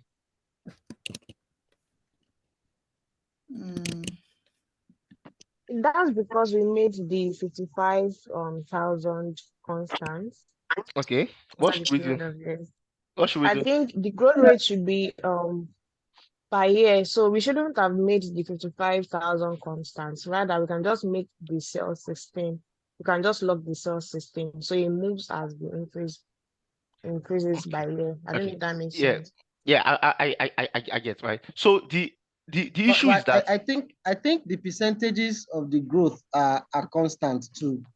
yeah, So but if the growth rates are constant, okay, it's supposed to be on the previous one, right? So previous year. Okay, let me just show you, right? So like I said, right, any formula you do, right, must be very, must be the same thing, right? So this what me I would do, right? I said there are multiple ways. There are multiple ways to do anything in Excel, right? What me I would do is that I'll do, right? The first thing I will do is I will use an if, right? So that's why we learned if before as well, right? So everything within the Excel warm-up is what we're going to use here, right? So I'll tell Excel if now, sorry, before I use if function. Another thing you notice about my model is that anywhere 2025 is on I here, right? 2025 is on I here. On output, 2025 is on I. Anywhere 2025 is always be on I, right? So your Excel should be like all your sheets should be consistent because it will help you. And all your sheets must be consistent, right? That's another Excel thing, financial model thing to learn, right? So now that if this is equals to 1, right? That means if we're in year 1, right? Give me this total value because this is year 1 value, right? Right? If you're in year 1, give me the price as at that year. If not, right, take the previous year and multiply it by 1 plus the growth rate. Do you understand? Do you understand? Or have I confused everybody? Do you understand? Or should I go over it again? Nobody's saying anything. So I let me think go. you should go over it again. Okay, let me go over it again. Right. So I said if so basically we're using an if, right? And if says, so what we want to do typically, right? Just like we did in the Excel. So let me share the Excel warm-up again because everything we're doing today is linked, right? Okay. Now, can you see the Excel warm-up? I'm sharing the Excel warm-up. Can you see the Excel warm-up? Right? Can you see the Excel warm-up? Can somebody confirm the Excel warm-up sheet? Yes or no? Yes, I can see it. Okay. Yeah. Yes. So now remember when we're doing growth rate, right? We did the previous month, previous period multiplied by 1 plus the rate, right? That what we did here, right? So for Excel, I'm doing two things, right? So what I'm doing is that I'm saying that to grow it, right? Excel, if equals to if we're in year 1, right? That means if this is equals to 1, if we're in year 1, right? Year one's price is not going to change. It's 55,000, right? So this is the base, right? This is year 1 price. Keep this the base, right? Year 1, right? If I'm year 1, give me H16. But if you're not in year 1 again, right? Look at the previous year, right? That is, and I'm doing the growth formula. That is previous year, right? Multiplied by 1 plus the growth rate, right? And so basically, I say Excel in year 1, give me 55,000, right? But if it's not year 1, right, do 55,000 multiplied by 1 plus growth rate. That's how we think about it. Do you understand? Yes, I do. Yeah. And some things get clear. I mean, get clear once. Sometimes you have to do it over and over again, but it's very basic, right? And we will do it multiple times. So I'm very sure as you go down the ladder, you get to know it, right? So for quantity, what do we do with quantity? What our assumption in quantity? Quantity is what? We have 7,000. So our quantity is straightforward. It's just 75,000. So we just highlight our quantity and control R. Do you understand this, right? Our quantity is like a standard number. Do you understand? Can somebody unmute that mic so we'll be bouncing together? Quantity, are we together? Yes. Yeah. Okay. So now what is revenue? Revenue is what? Price times quantity. Yeah, so that's price times quantity. Right. Sorry, press the wrong thing. Price, quantity times price, anyone. Right. Right. And you drag it to the left, and we have our revenue. Do you understand? Yeah. But it's as simple as that, right? The next thing we want to do is the direct cost. Now we go to our input sheet again. Our input sheet, what was our assumption for direct cost? Is as a percentage of revenue, right? Yes. So what we have here is that direct cost to revenue, right? So we come here and we reference our direct cost to revenue, right? So it's 60%, right? The next thing tell us to do is to put revenue. What is revenue? Revenue is what we have here, right? Yes. Right. We reference that, right? This is why your model is. I'm making it so simple. Some people can just do this divided by this inside one particular line, right? But what happens is that if there's an issue following this kind of systematic step, you put every variable in its different line. It makes it easy for you to find the issue, right? But if you have lumped everything together, right, sometimes you might make an issue in the formula here and there, and you might not even know, right? But using this method is very clear. It's step 1, step 2, step 3. It's very easy to follow, right? So this is direct cost is percentage of, so that is direct cost percentage times revenue, right? And we have this way, and we drag it using Control R, right? Yeah. Perfect. Yeah. Is everybody in the same place? I would like us to be doing together. So you're not just watching me, because watching me is not it's like I was here watching YouTube, right? But are we all together on the same page? Only two people Yes, answering sir. me, to be honest. Yes, we are. Okay, multiple answering me now. Fine. Now, salaries. What did we say for salaries, right? So salaries, we have head count, right? So the head count is here. We have the head count, and we have our head count 8, 6, 8, blah blah blah. Right? So we reference it, right? We reference our head count, right? Our head count is here, right? We reference it, and we just drag it here, right? As simple as that, right? That is straightforward. Do you understand? Right? Yes. Then now, Yes, sir. average cost per head. Average cost per head. Now, the average cost per head we have here is what? 6 million. 6 million, right? Now, there's something that I did here on purpose, right? Although we have 6 million, typically speaking, do you expect salaries to be the same thing every year? I mean, it will be 6 million every year. Do you think that you'll not get they'll not increase salary at all? No, they will. They will increase salary, right? So there's another way we can think about it, that we can grow salary, but for now, right? As I said, we are doing something very basic. But typically, if we can have like a salary, like a salary growth rate, right, and the rate will increase. But here we have a constant salary, right? So equals to 6 million, right? We assume that will be the average salary, right? So if we drag it to the left, what will happen? What is the issue with this one again?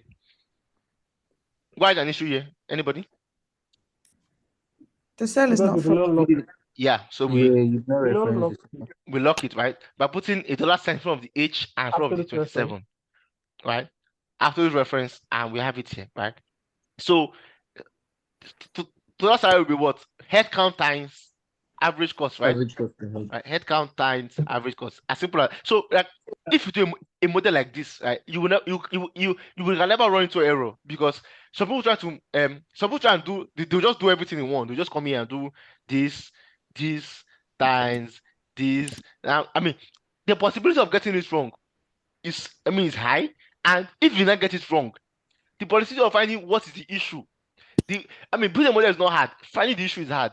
You're not looking for 10 naira. Hey, where's 10 naira now? Where's 10 naira? Where's 10 naira? Or 20 naira or 200? Like, it's just something very small. And maybe you put a plus here, not put it, like, but if you have this here, like, even if you know the model, I can edit your model, look at it one by one and say, okay, this is what the issue is here. Now, the next one is administrative costs, right? So for administrative costs, let's go. What is the things we have here? So we have the growth rate for administrative costs, right? So it says 0.5555, right? And we have what the starting administrative cost is, right? So the first thing we'll do is that what's the annual growth rate, right? We'll reference the annual growth rate equals to what we have here, right? 0, and we just drag it to the right by Ctrl R. Are we on the same page here? Yes, sir. Right. Then I did something here that I could have done up in the price, but I did not do it there because I was there to show you the advanced calculation, right? So, but here we have the starting admin costs, just like we had the starting salary, right? The starting admin cost is what, 7.5, right? So if we put the starting admin cost here, admin cost of 7.5 here, right? What will be our admin cost for year one? How we going to do it? So basically, it's almost like we have what we have here. Can you remember? We have the growth rate and we have the starting costs, right? So can we do this, right? So can somebody tell me what the ending will be by year 5? Can somebody do it? So let's do it together. Just put it in the chat room, or you can tell me what will be the ending admin cost by year 5. So we are going by this. What formula? We are using this formula we use in the growth rate in the in our Excel warm-up. 9.1 million. Okay. Anybody else? Nifemi, Laimi, what do we get? I got 9,116,27. Okay. If everybody getting different numbers, so you got 9,116,000, right? 297, yeah. Sorry, the person that spoke first. Sorry, I don't know who's speaking. I'm just hearing. That's the same thing I got. Oh, that's something. 9,116. Got the same thing. I'm coming now. Okay. I don't know what's wrong with that. Okay. Is anybody else there? Boluwatito, you were talking very well before. Now you're mute. 9,116,000. Okay. So let's just do it together, right? So it is equals to prior year multiplied by 1 plus growth rate, right? I close the bracket, right? And we just drag it to the right. Right. 9,116,000, right? So do the same logic, do for other costs as well. Let's do for other costs. Do the same logic, right? So please go ahead, you can go ahead and do other costs, right? So but for those that did not get it, basically what we do that we reference the growth rates. Now for other costs, sorry, there's one for other costs, you see that there's no growth rates for other costs in our inputs, right? Yes, right? So yes. So that's why we have these inputs on top here, right? So we have two inputs. We have general inflation and we have OPEX growth rate, right? So OPEX growth rate means operating costs growth rate, right? So that's what we're going to use. We're going to use OPEX growth rate as the growth rate for our other charges. So we will reference this OPEX growth rate here on cell 12, right? The OPEX growth rate will be our growth rate, right? And our starting cost will be our other costs that we have here, these 2 million we have here, right? So my misbehaving, yeah, and we now do this exact same thing that we did, right?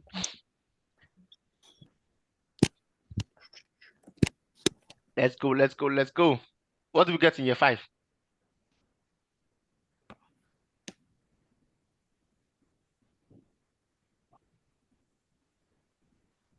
What did we get in year 5?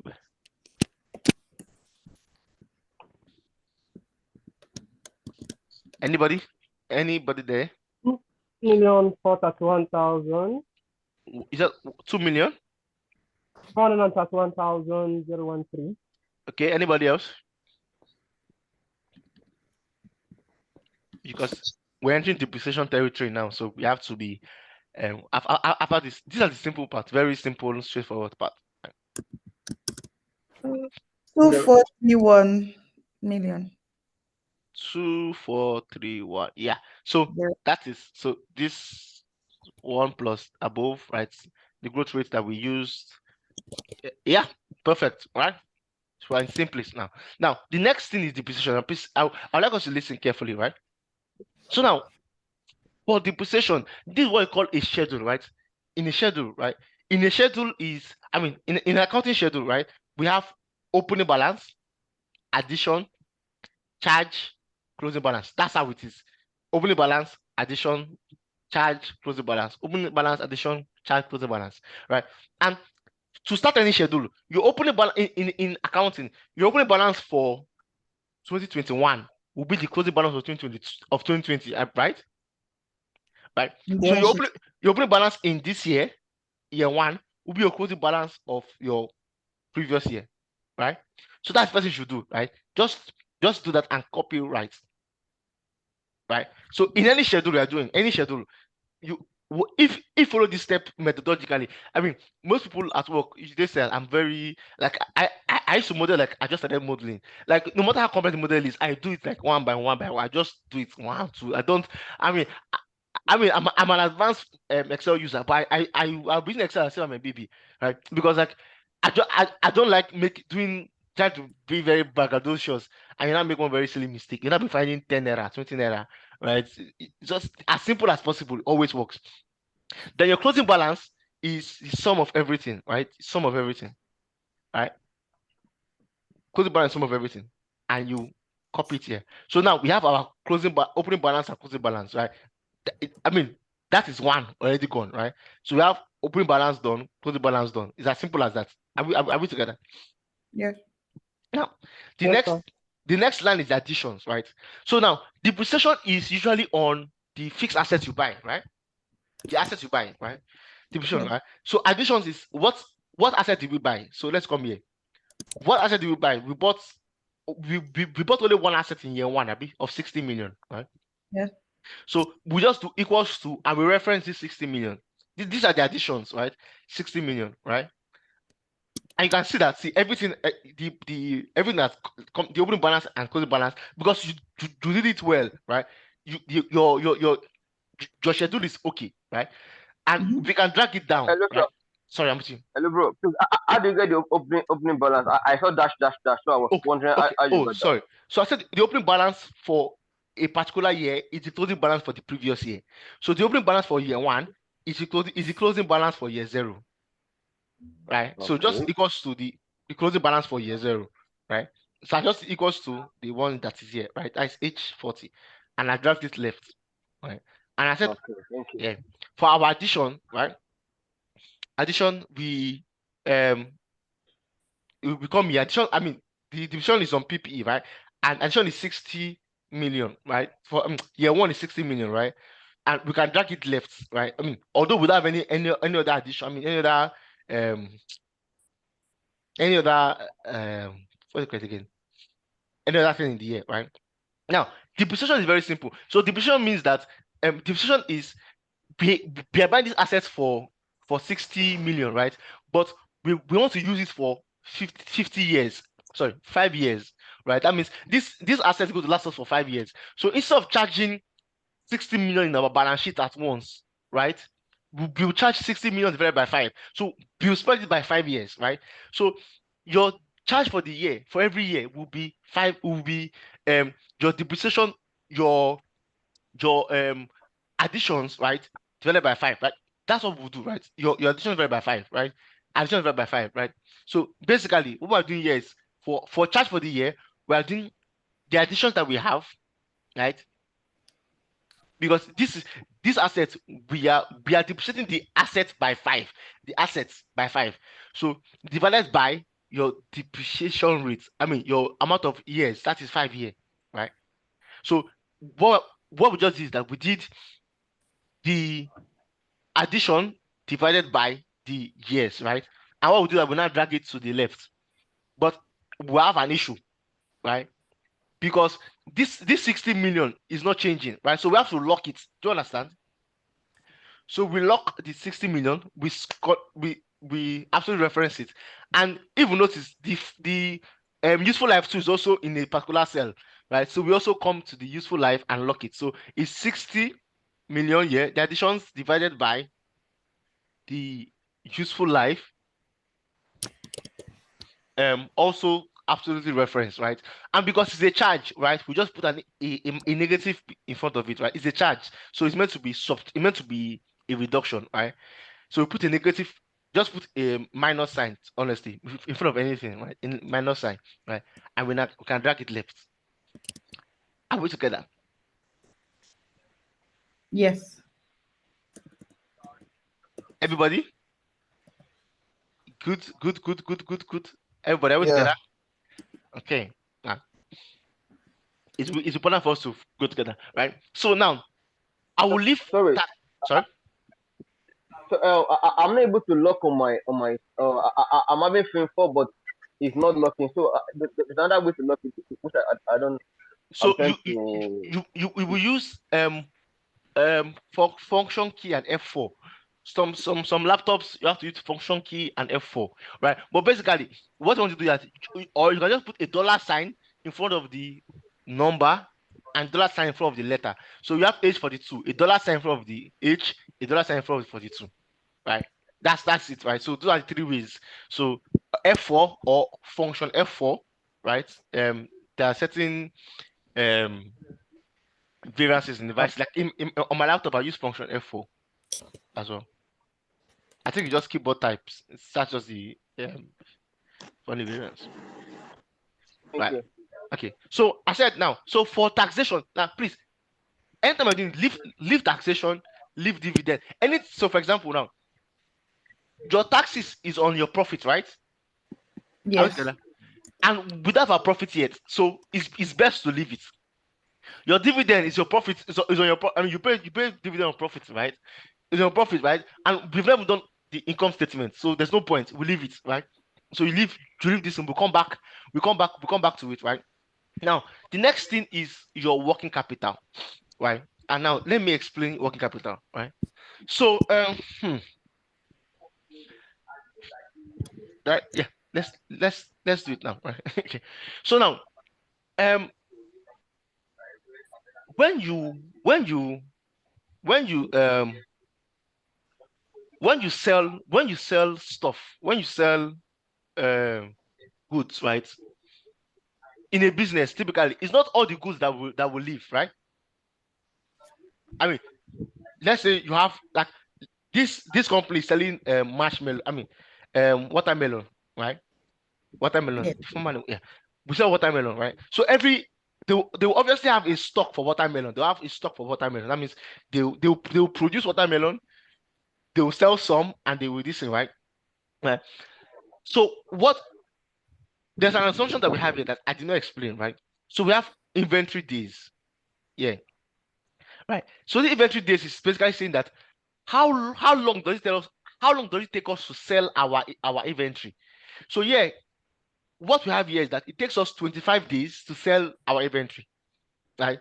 So that means that, let's say we have one watermelon, it takes us 25 days to sell it. That's what we're saying. Do you understand? That's what inventory days means, right? Receivable days means that. So now the just to ask, right? So if we have inventory days, right, that means it takes us 25 days it takes us 25 days out of 365. Oh, sorry, Martin. 25 days out of 365 days, right? So this is like it's almost like a percentage. That means that about 7% of our stock. So it takes like 7% of whatever we sold, right? It's just 7% of what we have. I don't even understand what I'm saying. So if it takes us 25 days, like I can just tell you the formula and we'll just move on, right? But I'm trying to make you understand the concept behind it. And please, I will ask that we extend the class by to 120 because I don't think we'll finish in the next 15 minutes. But I will try. I will not be very fast because I like us to finish. I thought we'll be able to finish in 2 hours, but I just never finish in 2 hours. So let's just do 2 hours 30 minutes, please. Right. So sorry for taking your time. Right. So let me explain receivables. Maybe that would be easier, right? So receivables means debtors, right? That means that it takes people 10 days to pay you, right? That means that if you sell a watermelon now to Abe, right? Abe will take Abe two working days, or 10 days basically. It takes Abe 10 days to pay you for what you have, right? That means that the revenue that if it takes Abe 10 days out of 365 days, right? 10 days out of 365 days to pay you, right? That means 10 days out of 365, right? Right? To pay you. That means whatever you have in your revenue, right? Is just 3% of whatever you have sold. Do you understand? Whatever you have as cash or in your revenue. Yes. Whatever you have as cash, sorry. Whatever you have as cash, right? It's just 3% of whatever you sold. Do you understand? Yes. For payables as well. That means that whenever you buy something, because you are in Yoruba, they call it alaroro, because you like paying people on time, right? Or honestly, just business sense, right? You don't pay your suppliers or people that you buy stuff from. Yeah, we said it takes us. In year one, it takes us 30 days to pay, right?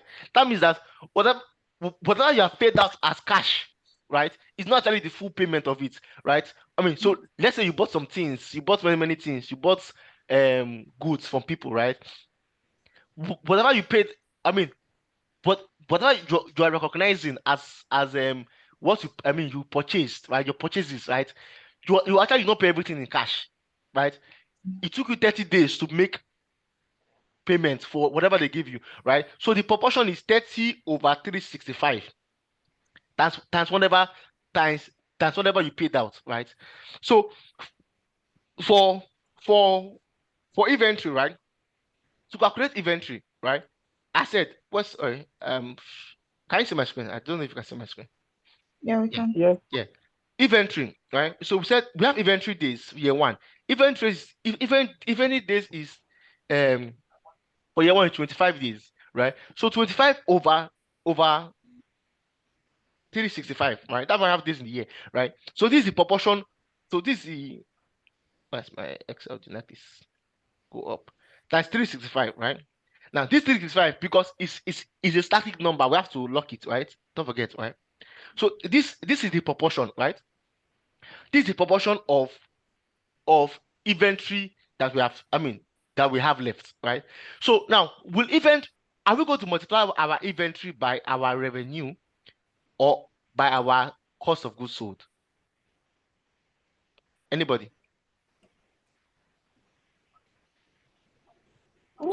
This is accounting. So I'm sorry, but this is accounting, right? Yeah. Right. So by cost of goods sold, right? So it's basically we're saying that this is proportion of, so our inventory days for year one is 25, right? So 25 divided by 365 multiplied by cost of goods sold. That means out of these goods that we have sold, these are the ones that is still left, right? So our cost of goods, because without cost of goods sold, the proxy for cost of goods sold is our direct cost, right? So inventory days divided by 365 times direct cost will give us our inventory in working capital. The same thing for receivables, right? So receivables is receivable based on what we bought or what we received. Revenue. It's on revenue, right?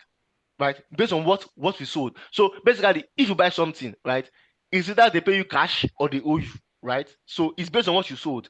So it's same thing, right? It's receivable days that we have down here divided by total amount of days in the year. We're assuming 365 for everything, so we have to lock it, right? Multiplied by revenue, right? We have a revenue year, right? multiplied by revenue, right? For payables, pretty much the same thing, right?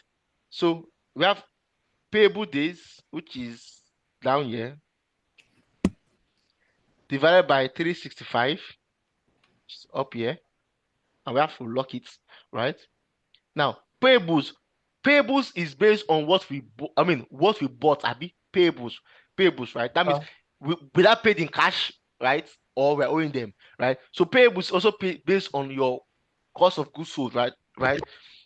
Right, which is right, direct costs, as in our example, right?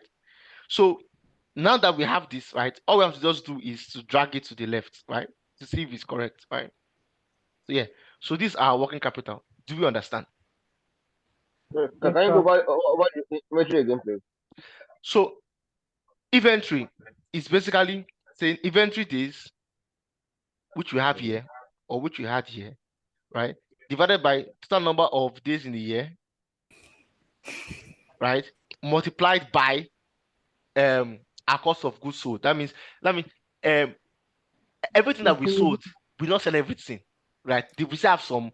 This is the value of what is still left with us, right? So this is the basic assumption in most models you build, no matter how advanced it is. This basic assumptions for working capital. Do you understand? Right. So now, to calculate working capital changes, right? This is another part of it, right? Now, let me use owing somebody money, right? So let's say I'm owing Nifemi. So in year one, I'm owing Nifemi. I was owing Nifemi 50,000 or 50,000. In year two, I'm owing Nifemi 100 naira. In year one, I'm owing her 50. In year two, I'm owing her 100. Is this good to me or bad to me? Does that mean that,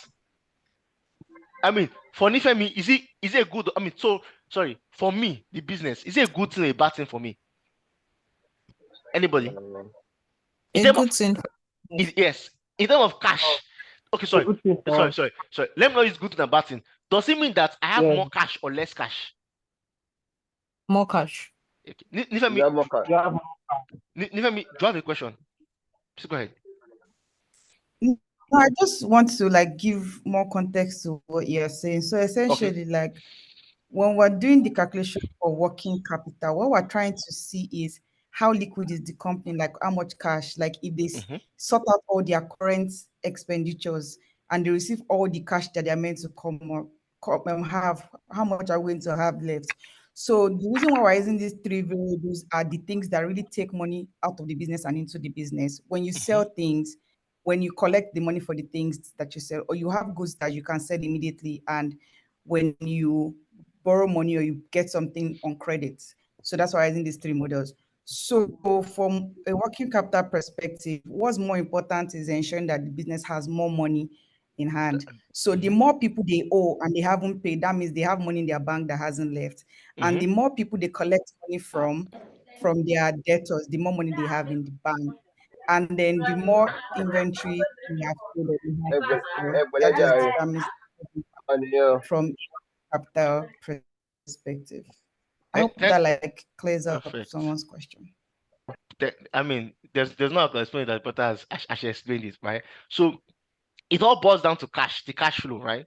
So as she said, right? I don't know. I might share my screen. I honestly don't know what I'm sharing. Yeah, I think I'm sharing my screen. All right. So as you said, right? Watermelon. Okay. So if your inventory is increasing, let's say in year one you had your inventory increased, right? Your inventory increased from year one to year two. Does that mean you have more cash or less cash in the business? Anybody? Less cash. That means you're not selling, right? Things are not going well for you. Buy more goods. Yeah. Right? Yeah, trading. Yeah. Do you understand? Right? You are producing faster than you are selling. You're selling, right? Than you're selling. Yeah. So for receivables, right? Let's say receivable is only for debtors basically. So your debtors was 50 naira before. Now your debtors are 100 naira before. Does that mean you have more cash or less cash? Less cash. Less cash, right? 50. That means people are owing you more, right? That means you're not collecting Mhm. cash. They're just owing you. You're just getting more this thing, right? While for payables, right? That is creditors, right? Creditor means that people that you are owing, right? So let's say you're owing somebody 15 naira before. Now you're owing the person 20 naira. 15 naira before, now 20 naira. Does that mean you have more cash or less cash? Less cash. Less cash Less cash because you have because paid them. you have to pay. Thank you. Perfect, right? So using that same analogy, right? So let me use 50 and 100, right? So the working capital changes is as it relates to our cash, right? So if it's 50 to 100, right? 50 to 100 basically for inventory, 50 to 100, does that mean that we have more or less cash for inventory? Less. Does that mean we have less cash or more cash? You have less cash. Less cash. Less cash, right? Right. So Yeah. to calculate inventory, I mean, for it to be less cash, right? That means it's 50 minus 100, not 100 minus 50, right? Right. Yes, So yes. it's just so to calculate this is prior year. So for inventory changes for working capital changes for inventory is prior year inventory minus current year inventory. Do you understand? Right? Yes. Right. So that's for inventory, right? So let's do a bracket. This inventory, right? So now let's do for receivables now. Now imagine this. Imagine you're owing somebody now. You're owing somebody 50, right? 50. I mean, sorry, somebody's owing you 50, right? Before, and I person owing you 100. What does that mean? Is it more cash or less cash? Less cash. Less More cash, cash. right? Oh, more. Sorry, let me go again. You're owing somebody's owing you 50. Now the person is not owing you 100. What does that mean? It's less cash. It's less Less cash, cash.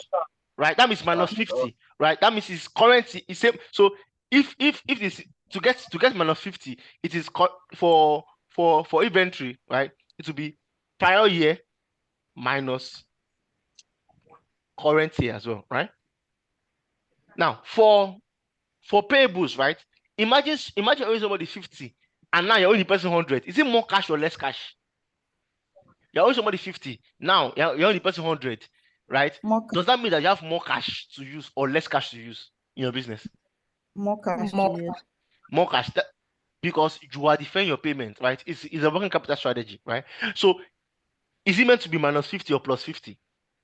It's more cash, right? It means more cash. That means it's current year minus prior year, right? Right. So for payables will be a bit different, right? Payables instead of it being H, just what I'm saying. I'm trying to do, right? So instead of being H minus I, it will be I. It's the current year Right. minus previous year, right? Okay. Right, and you now drag it across, right? So that's our working capital changes, right? Sorry, I'm trying to. So I mean, from here, the output sheet is very basic. It's very straightforward. So this is the bulk of the work, right? The output sheet is more about linking and following a specific format, right? That I'm going to show you, right? Following, if you follow that format, you will not miss it, right? So now, the last bit of it, right, is source of funds and use of funds, right? That means basically, right, in a business, you want to make revenue, you want to this thing, right? But like to make revenue and this thing, right, you will need money for assets, right? So the first source of funds is your assets, right? The first source of funds is your asset, right? What you're buying, right? So we come here, right? So if we go to our input sheet, we have our assumption for source of fund, right? So the first thing we want to use the money for, right? Use of funds is to buy plant and machinery, right? That is what we have here, right? We want to buy plant worth 80 in year one. I mean 60 million, right? Right, and we can drag it across, but like we are only buying stuff in the first year. The next thing we want to do is working capital, right?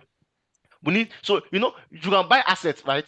But if you buy assets, right, you also need money for trading, right? Working capital is money that you use for every day, you know, to buy, to sell, right? Like, you know, the 60, like, if so basically the use of fund, I mean, the use of fund is saying what does the business need to thrive? How much does the business need to run, right? And what the business needs to run basically is amount to buy the fixed assets, amount to run the business, which is the working capital, and amount for any contingency. Right? That means any other thing that may pop up, right? So the first thing that we said is that to run a business, we need the PPE. The next thing that we need is the working capital, and we've estimated, right, already. I mean, for more detailed model, there are different ways to calculate that, right? But we're not going into this.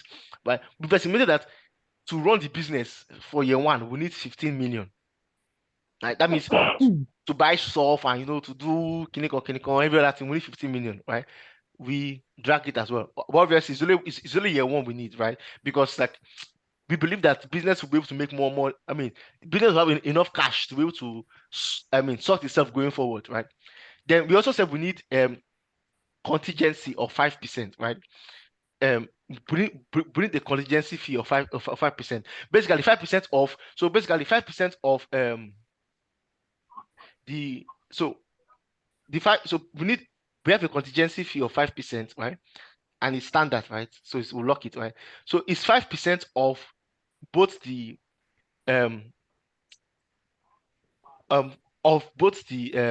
PPE. So it's 5% of the sum of the PPE and the working capital, right? So our contingency fee is 5% of the PPE and this. So the 5% basically just saying that if there are any other contingents, I mean, as the word imply, any other things that we're not factoring in, right? So let's say we have on that 3.75 million as contingency fee, right? And we also drag that above, and because we don't have anything above, everything is zero in the other years, then we sum it up, right? And we drag it. Are we together? Are we together? Sir. Okay, yeah, Yes, sorry. sir. Yeah. Immediately I'm done with this, I'll be running a bit faster than normal, right? Just pardon me. Right? Then now, so so the business needs 78.7 million to survive, right? Where will it get this from? There are two ways to finance a business: equity or debt. Two are the two ways, right? And we have an assumption for that, right? So we said that the owners of the business will bring 20% equity and 80% will come from debt, right? Debt is really cheaper, but like that was, yeah, this is cool, right? So the equity funding will be 20% of what? Of the fund that we need, right? So that would be this multiplied by 20%, right? That's what we need for equity, right? And what we need for debt is this multiplied by debt, 80%. Yeah, we have here, right? So, and total the use of funds and source of, so basically we're saying this is what we want to use the funds for, and this is where the funds will come from. That's what we're doing, right? And we highlight it here across. Do you understand? It's basically just plus, times and minus. Sorry, times and addition stuff, right? Are we together? Yes. Yeah. Now, we want to do an equity schedule. What's the first thing we'll do? I remember I thought I'd do a schedule. The first two things we'll do. Anybody? To do a schedule. You make the closing balance for prior year, the opening balance for the following year. Yeah. And you do the closing Sum. balance as well, right? So let's do that. So equals to opening balance is closing balance for the previous year. You drag it across, and you also do the sum for everything, right? It's as simple as that. It helps with that, right? So now the next thing is next thing asking us to do is what equity injection. So basically, how much equity is coming in? Equity that's coming in is from here. Equity that we have here, right? Sorry, equity that we have here, right? And enter, right? And we just drag it across board, right? That's what we have, right? Share buyback. I mean, I put it there, but we don't have anything because it's too. I mean, it's not complicated, but like I just want to make it very simple, right? But if you had share buyback, we have it. But then, in fact, we don't have an assumption. I meant to hide this as well, right? So this is the equity schedule. Very simple, simple, easy peasy, done, right? The next thing to do is the debt amortization schedule, right? Now, there are more complex schedules. It can be. Let me just show you this is also a very simple schedule, to be honest.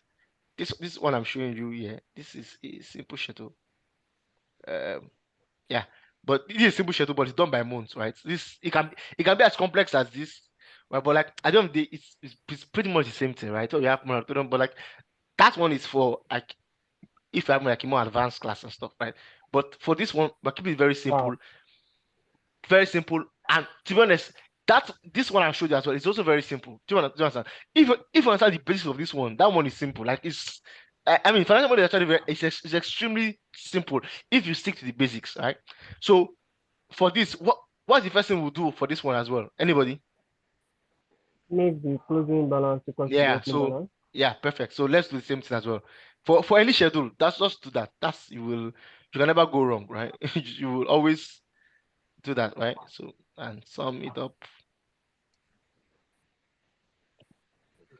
Right now, are we together? Yes, sir. Now for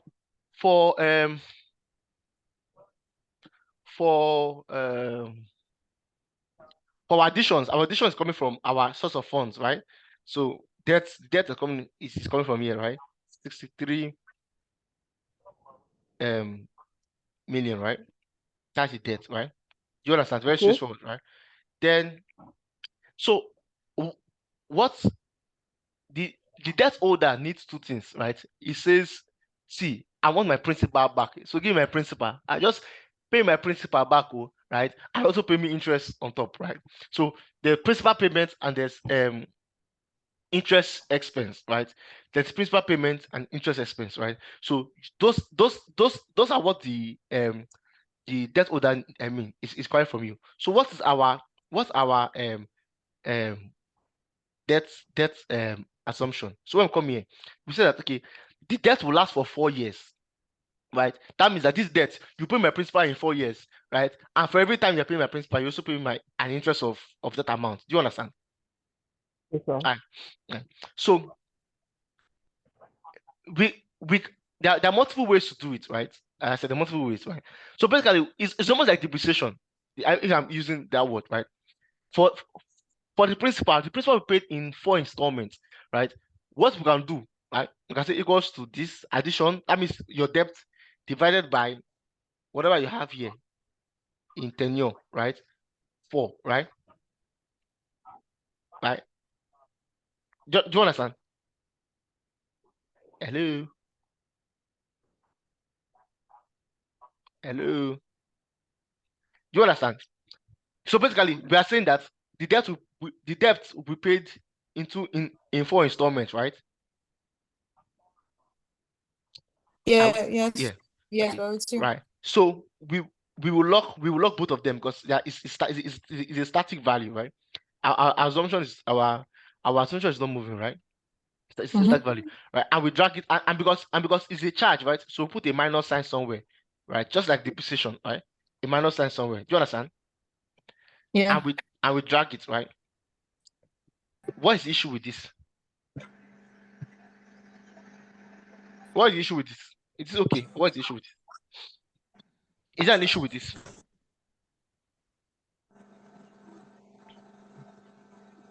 Is there an issue with this? Anybody? Okay, because I of think it's for 4 years, right? And it's extended to the 5th year. Is that perfect. part of it? Yes, that's the issue, right? So Okay. it meant to last for 4 years, not 5 years, not. But the way we wrote our formula, right? We're just doing addition divided by 4, and just keep so every year just divided by 4, right? And that's not so the formula is not complete. It's not complete, right? So we are going to have to use an if. So that's why like it's just an if, a simple if, right? So basically, what I want to tell Excel is that as long as it's from year 1 to year 4, keep doing this thing. But to make it reach year 5, don't do it. Do you understand? Okay. Okay. Right? If it's year 1, do it. If it's year 2, do it. If year 3, do it. If year 4, keep on doing it, right?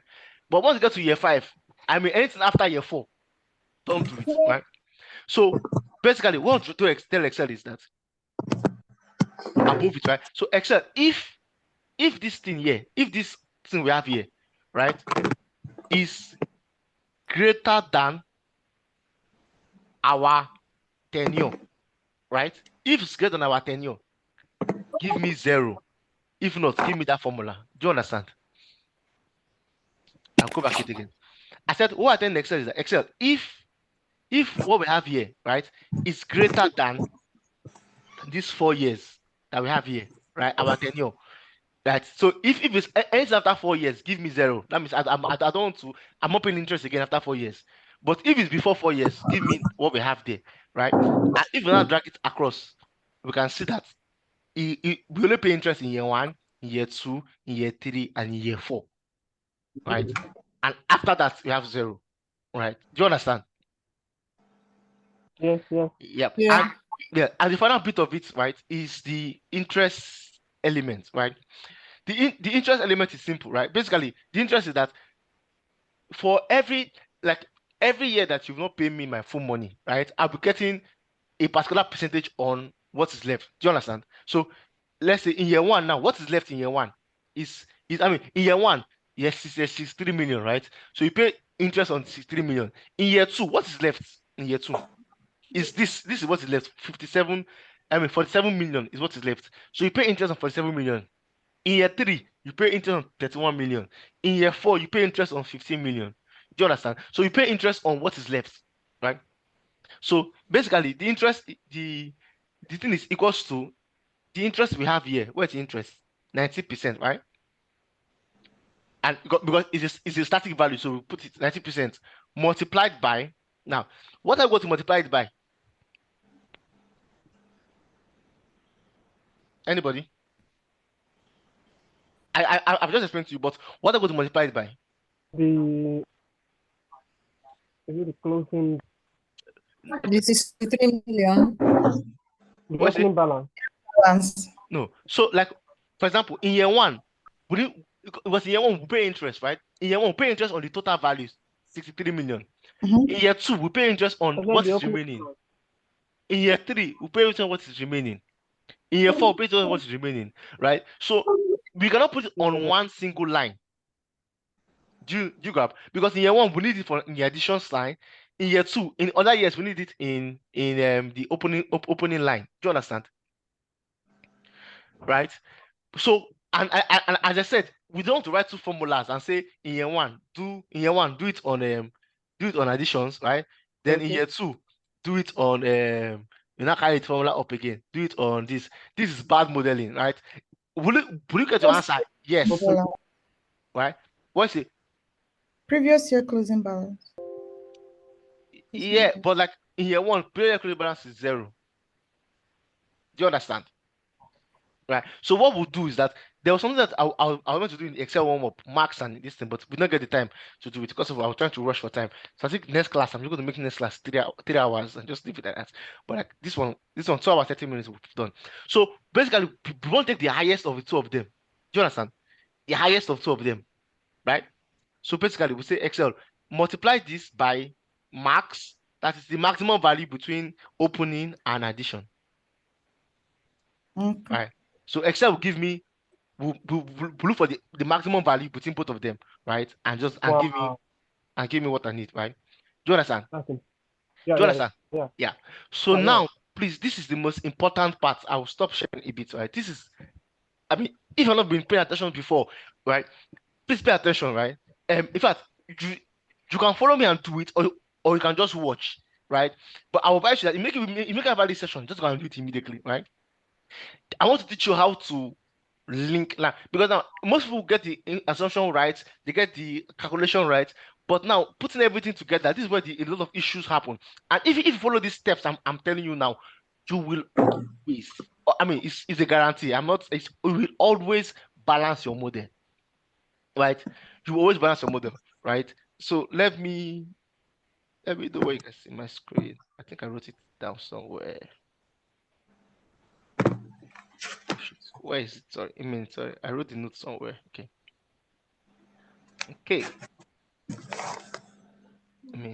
Please let me know when you can see my screen. I know you cannot see it now because you are seeing my fine face. Because that's what I chose to show you. But let me know when you can see my screen. This and this and this.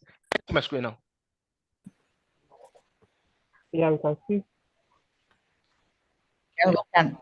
Can you see my screen? So now these are the steps. I mean, I'm going. It's in the complete model. It's there. There's a new column called notes. So you have to copy this. It's already there already. But like this one will follow. And if you follow this, you will never miss this thing. And all we're doing here is we're just linking. We're just linking. There's no more addition, no more addition, just linking, right? That's what we're doing, right? So now let's start. Let's start together. The first thing I want to do Okay. is that, are we together? Are you excited? Let's make some noise. We're almost done. Good, good. So Already. the first thing is, now we have everything. The only thing we have calculated are some, we left these two, tax and dividend, right? We'll come back to that because we need profit before tax first, right? So now, if you look at your output sheet, right? Now, let me show you something, right? If you type, okay, sorry. Let's do, so everyone now, let's link revenue. So revenue equals to, right? We have revenue here, right? It's just linking. That's what we're doing, right? Why you know Equals to revenue, right? Yeah. That's all, right? And we drag it. So it's all we're doing here, sorry. negligence. Someone is recording. Sorry.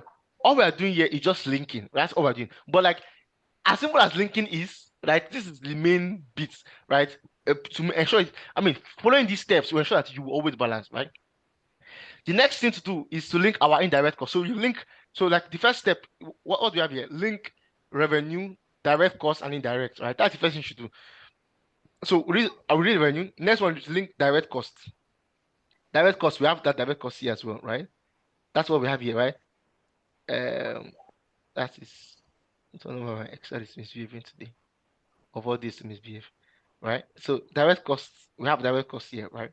But direct cost is a negative, right? It's a cost, so we put it negative, right? So we put negative and we drag it across.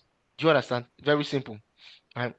The next thing, now everybody, can we link salaries, admin? Like it's just this very simple linking, right? Just link to other expenses. After that, just stop, right? Don't link any other, don't link depreciation, interest, right? Just link salaries, right? Salaries, we have it in our calculation. That we have it here, right? All right, salaries. Don't forget to put the negative sign. Don't forget, right? If not, you'll just be adding it, right? Next in admin expenses, we have that already. All we are doing, we're just linking at the moment, right? We have calculated that is here, right? And we have other expenses as well. If you are in the same level as I am, say yes. All linked. Yes, all linked from revenue to other expenses. When you get there, let's just stop there. Everybody, do you have it linked? Yes, sir. Okay, one person. Who else has it linked? Ready?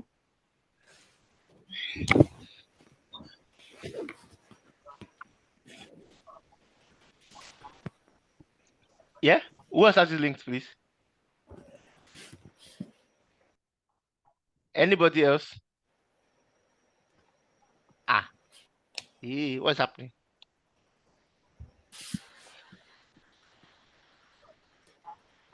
Hello? Are we together? We're here. Okay. Do you have it linked, Nifemi? Olayemi, do you have it linked? Monica? Yes. Okay. So now we have it linked. The next thing I want us to do is that I want you to go to your profit and loss, right? I mean, your cash flows. Now, so let me explain the reason for the sheet, right? So income statement, what we want to get is what is your profits after tax, before tax. That's what you want to get your profit, right? Your cash flow statement is, out of everything that you have said, you have sold many things, right? Let's strip out everything that is non-cash, right? How much you have cash, basically, right? What is the cash cash inflow and cash outflow of the business, right? Then statement of financial position is saying that what's the business worth, basically, right? Your assets and your liabilities, right? So what's income worth, right? And these three statements are all linked together. They are linked perfectly together. So there's a relationship between your income statement and your balance sheet. The same with your balance sheet and cash flow. There are things that bind them up together, right? So the first thing you will do here is that, for example, if you just type 20 here, let's do it. It's test run. Just type 20, just 20, right?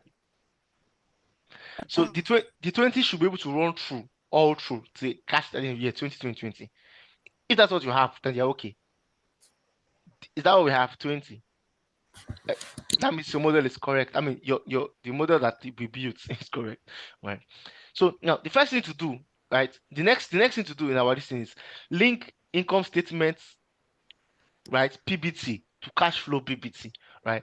So basically, we want to link this cash. No, we have cash profit before tax here in our cash flow statement. So we want to link this to our income statement, right? So if you link your cash flow to your balance sheet, right? Whatever you do, it will, I mean, once you link your income statement to cash flow to balance sheet to cash flow, even if you put wrong figures there, it will balance. And that's what I like about following these steps. That means even if you put rubbish figures, it will balance. So you know that the technicality is off your head. You should not be thinking about how can I make the numbers more accurate. That one is an iterative process. That's the different thing. But the balance, at least it should balance. The structure should be okay, right? So first thing, we link our profit before tax, right? So profit before tax is up here, right? Where's profit before tax here?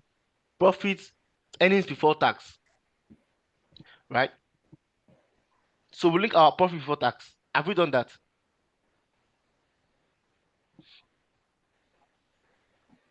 Have we done that? Yes, So we sir. link our profit before tax and we outline it, right? So that's the next step. Link our profit before tax, right? And you can see everything goes smooth. They all go all to the end, right? That's the next step. The next step is, can you see what we have here? Link positive cash flow, positive cash from cash flow to cash on balance sheet. I will explain. Link positive cash from cash flow to cash on balance sheet. So the first thing we have done is that we have linked income statement to cash flow. Do you understand? The next thing I want to do is that I want to link cash flow to balance sheet. So we have linked income statement to cash flow. The next thing I want to do, I want to link the cash flow to balance sheet. Always follow these steps. You will not make any, because if you start doing the interest now and everything, you forget something. After doing that, you will just be everywhere, right? So next thing to do is that the next step says link positive cash flow to cash on balance sheet, right? So for example, in our balance sheet, right? You know we have cash and we have overdraft. We have cash here and we have overdraft. Cash means that if you have a positive on your cash, on your cash flow statement, that means that you have cash, right? If you have negative, that means you have overdraft.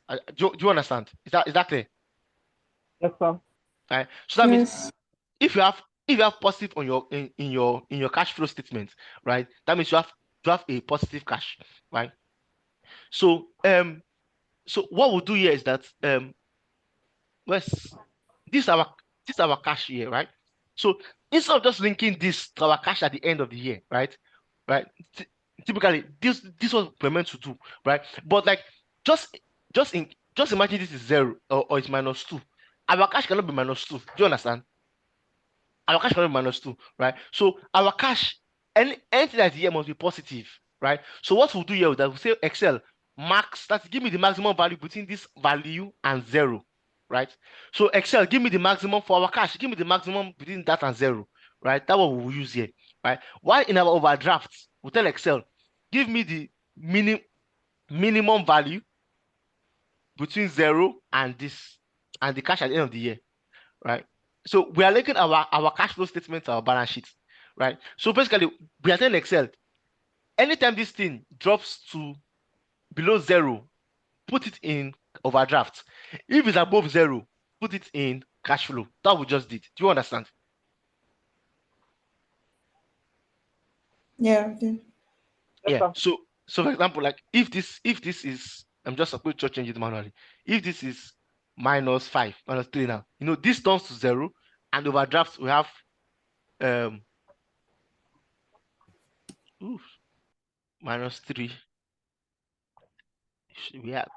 We have an error here somewhere. Let me correct that. So overdraft is minimum between that and okay.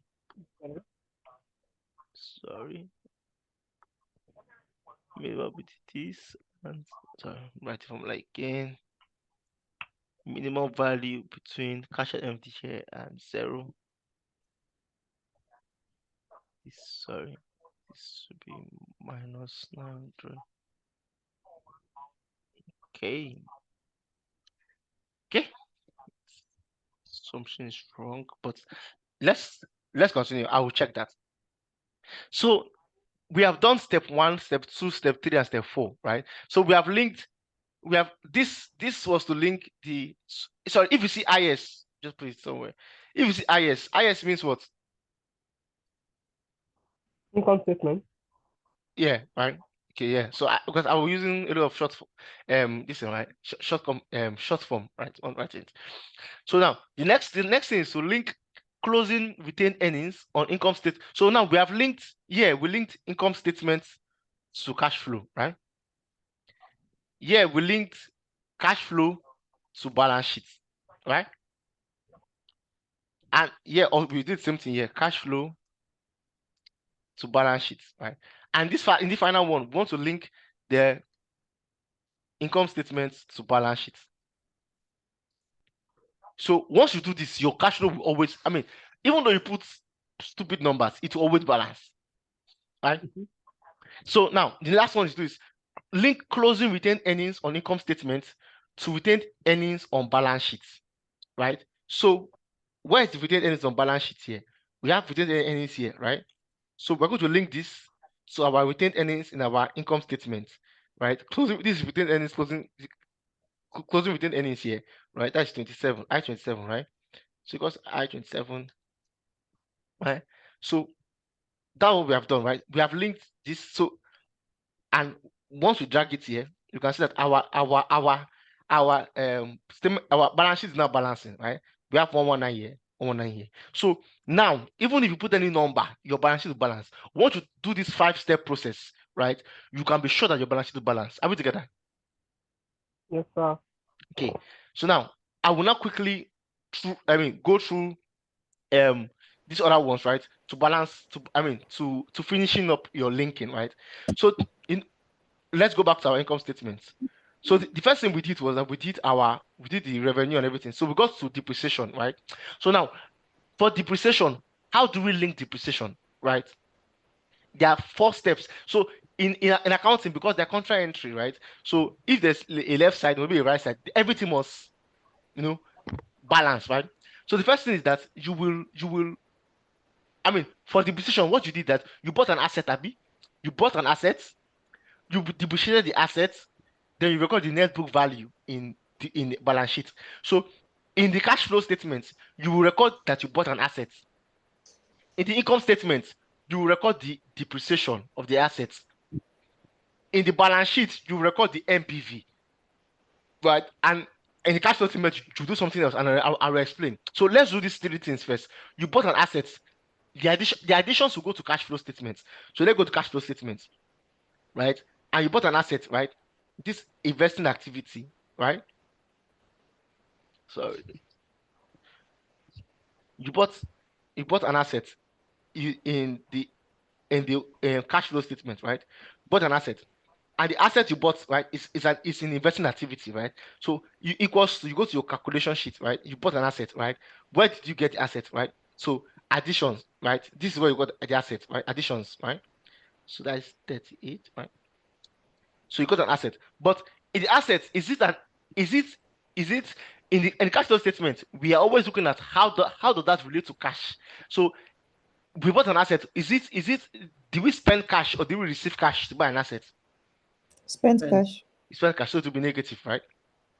Do you understand? Because it's money going. Right? Are we together? Yeah. Yeah. And we drag it here, right? The next thing that it tells us to do is that we depreciated an asset, right? So depreciation will go to income statement, right? So go to income statement here, right? And we have our depreciation here, right? Equals to, right? Depreciation is where we have depreciation already in our sheet, right? So go to depreciation. That's what we have charged for the year, right? Charge for the year, right? That we have here, right? And we put enter, right? And we drag it across board, right? Right. And you can see that our this is not balancing. Can you see? It's not balancing. We have error, right? Because we have not fully finished the steps, right? Once we finish the step of the position, everything balance, right? So it's like as if it's this how to meticulously know that everything is done correctly. The last thing is that balance. I mean, second to last thing is balance sheet. We have to put the net book value of the asset. That is what is remaining in balance sheet, right? So go to our balance sheet, right? Not balance sheet. I don't know I'm talking like a Igbo person.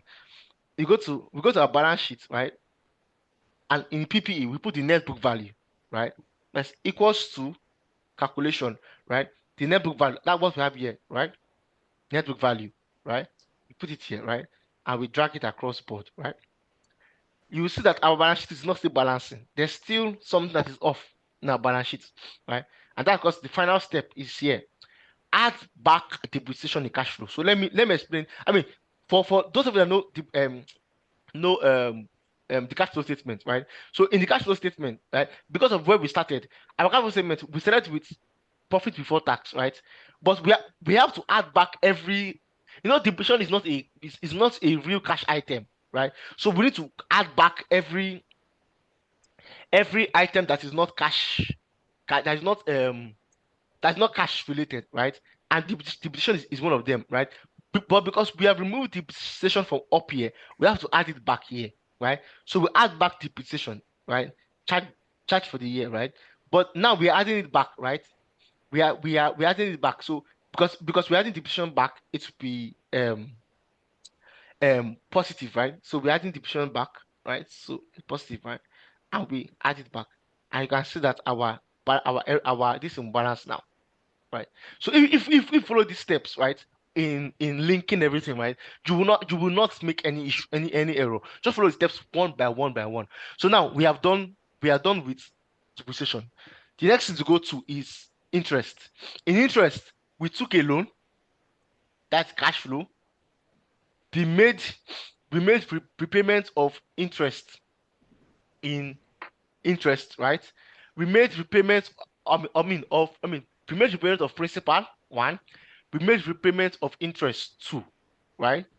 Then we have the net book value, and we also do the same thing with it for because we will not be double counting it in the cash flow, right? So if we follow these steps, right, we took a loan, right? The additions goes to the cash flow, right? So we go to financing activity, right? You took a loan, right? Sorry, it's funny just ringing. Right. So you took a loan, right? So we go to proceeds from loan, right? The debt, right? So we go there, right? We go to our debt schedule, right? What's our debt schedule, right? We took a loan. Our additions is what we took, right? So 83. Sorry, are we together? I hope I'm not going to myself. Yes, Hello. sir. Yeah. Yes, yeah. Yeah. So I'm watching the beat because of our time is fast spent, right? So took a loan, right? And that's what we took a loan. The next thing is that we repaid the principal, right? So repayment of principal is what we have here, right? So we go again to our debt schedule in our calculation, right? Principal repayments is here, right? And principal repayment is money going out from cash, right? Because you are repaying it, right? So principal repayment, right? So it's negative, right? The next thing it asks us to do is to also do the interest. The interest that we paid, we will take it out from two places, from cash flow and from your income statement. So let's do from cash flow first. Interest expense, right? Interest, right? Interest expense, that's what we have here, right? But it's negative, right? Because obviously cash outflow. Our interest will go away from here, right? Our interest will also go away here in your interest expense we have here in your income statement here, right? Interest also go from here, right? So interest here also is negative as well. So interest will go away from here, right? So we've done interest. Then the final thing, sorry, not final thing. In our balance sheets, we have to record the book value or the balance of the loan, right? So go to our balance sheet. If you just follow these steps, right? It's well written, right? And it took me time to actually develop this step because I was doing a lot of error. But like once I found this, I just started following it. Like no matter how advanced the model is, follow this. No matter how advanced it is, it's still a three-statement model. At the end of the day, it's going to be like this, right? So the debt, right? We put our closing balance for the debt here in our long-term debt, right? So the closing balance, that's what we have here, right? Debt balance. Then the final thing we do is to add back the interest in the cash flow because we double counted it, right? So go to the cash flow statement, right? And this works for everything, right? Cash flow statement, yeah, and we add back the interest that we removed, right? Interest expense, yeah, right? And you can see that our model sheet balance, sorry, is everything okay? We have this perfect. So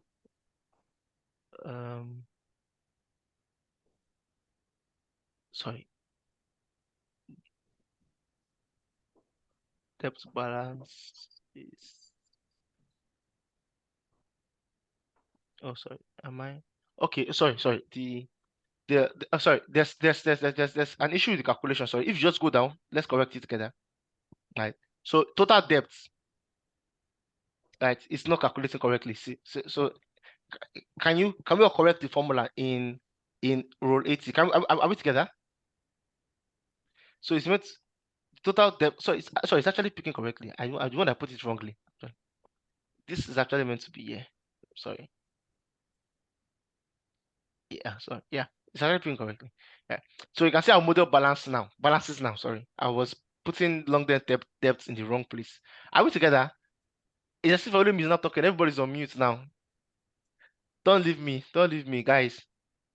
Guys. We're very active all while.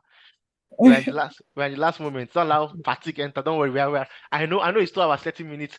Sorry, I'm trying my best to rush. Rush so we can get this over with. Right. And it's recorded so you can, you may not do it, but just follow through.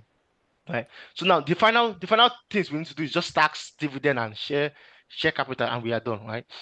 So let's do tax, right? So we come up here, right? Sorry, go up. Go to income statement again, right? So income statement, right? We have our tax, right? And so if notice, I remember I told that I left tax blank here, right? Tax blank here, right? Tax. So we come here for tax, right? Tax is only if you make profit, right? So tax. So we get tax profit before tax. We link it to here, profit before tax here, right? Then our tax rate from our input sheet is what? Tax rate is 32%, yeah? Right? So basically we're saying that this multiplied by 32%, right? That's our tax, right? As simple as that. Do you understand? Right? Sorry, and tax should be locked in, right? So we do something as simple as that. Do you understand? Everybody? Do you understand? Yes, no? Yes. Okay. Thank you very much for replying, right? But there's one last thing that we're meant to do, right? Do you pay tax if you have loss? No. No, right? So we have to factor that in, right? Although there's no loss in this model, right? But like I said, your model should be holistic, right? So that in case anything happens, right, it's covered, right? So basically, we use another if, right? And tell Excel, right? Excel, if my sorry, if my profit before tax, just tweet here, just again. Excel, if my profit before tax, right, is less than 0, right? Just give me 0. There's no tax, right? If not, right? So Excel, if my if my profit before tax, right, that is here, is less than 0, right, give me 0. If not, give me my profit before tax multiplied by my tax rates, right? So basically we are accommodating for a loss in case a loss happen. There's no, I mean, if we do it this basic way on this model, it will nothing will happen to it because this model is, I mean, it's all profit, right? It's all rosy, nice, right? So now that we have Sorry, I want to ask. Yes, please. So you don't pay tax when you Make loss. don't make profit, when you make loss. Yes, But that's the assumption. Okay. I wanted to ask about the reality, because in reality, you actually don't pay for your first 4 calendar years. Yes. You know, once you exceed that, there's what you call minimum tax that you are supposed to pay. So how would you factor that in? So there's this, I mean, so when I'm teaching as an advanced class for financial model, we'll go into that, right? So there's a different whole full calculation on taxation, like it's so different, right? But generally speaking, when doing even for advanced models, generally speaking, when doing this thing, right, we just assume when there's no profit, don't pay tax, like unless there is it's like a specialized industry where they don't pay tax for, maybe they have like a pioneering period of 10 years or something. Like there's a model, I'm not sure if I'm able to show it. The 20-year model are built. There's a pioneering period of 7 years. No, I mean there's all different tax computation, and obviously it varies on based on your tax jurisdiction and everything, right? And in fact there's something called tax model on its own, right? And I think I've done that only once, and it's not interesting, to be honest. So let's just take a very simple assumption that's tax, right? So our Sorry, tax. can I say something to that? Yes, please. Okay, so there's a difference between the accounting profit, which we are seeing here, and the tax profit.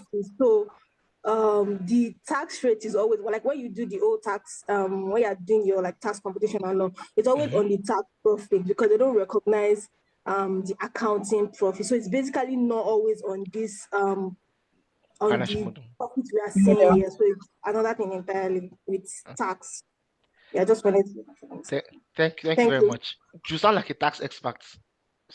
Yes. Yeah, okay, perfect. Thank you very much. It's not my strongest point. So tax, we just link it to the tax year, right? And I don't know, but like, why does the government take so much tax? Anyway, that's not my concern. That's concern for those in development economics. Yeah. So we factor in our tax. Now the other thing to factor in now is our dividend, right? So we have a assumption that dividend, we have a percentage of dividend payout ratio, right? So go here as well. So dividend will be profit after tax. So we go to profit after tax, which is what we have here, right? Click on it, and obviously dividend will not be paid if dividend will not be paid if you don't make profit, right? I mean, you don't make, if it's lost, you cannot pay dividend, right? So similar calculation we use. So equals to if your listing is less than 0, right? 0, there's no point. You cannot pay dividend on loss, right? If not, right, you multiply your profit after tax multiplied by your dividend payout ratio that we have here, right? Close it, right, and we move it cross spot. So this is what we're going to pay out as dividend, right? The company is balling, right, and giving us 14 million as dividend. That's very nice. So we just link it perfectly into a sheet here, dividend, and we drag it across, right? Yeah. So now we have our profit and loss done, right? Are we together? Sorry. I myself did not follow my own rule. I'm sorry. So for tax, right? We have done this in income statement. We also do it in cash flow. For dividend, we did income statement, we also do it in cash flow, right? So as you have done the dividend in the tax in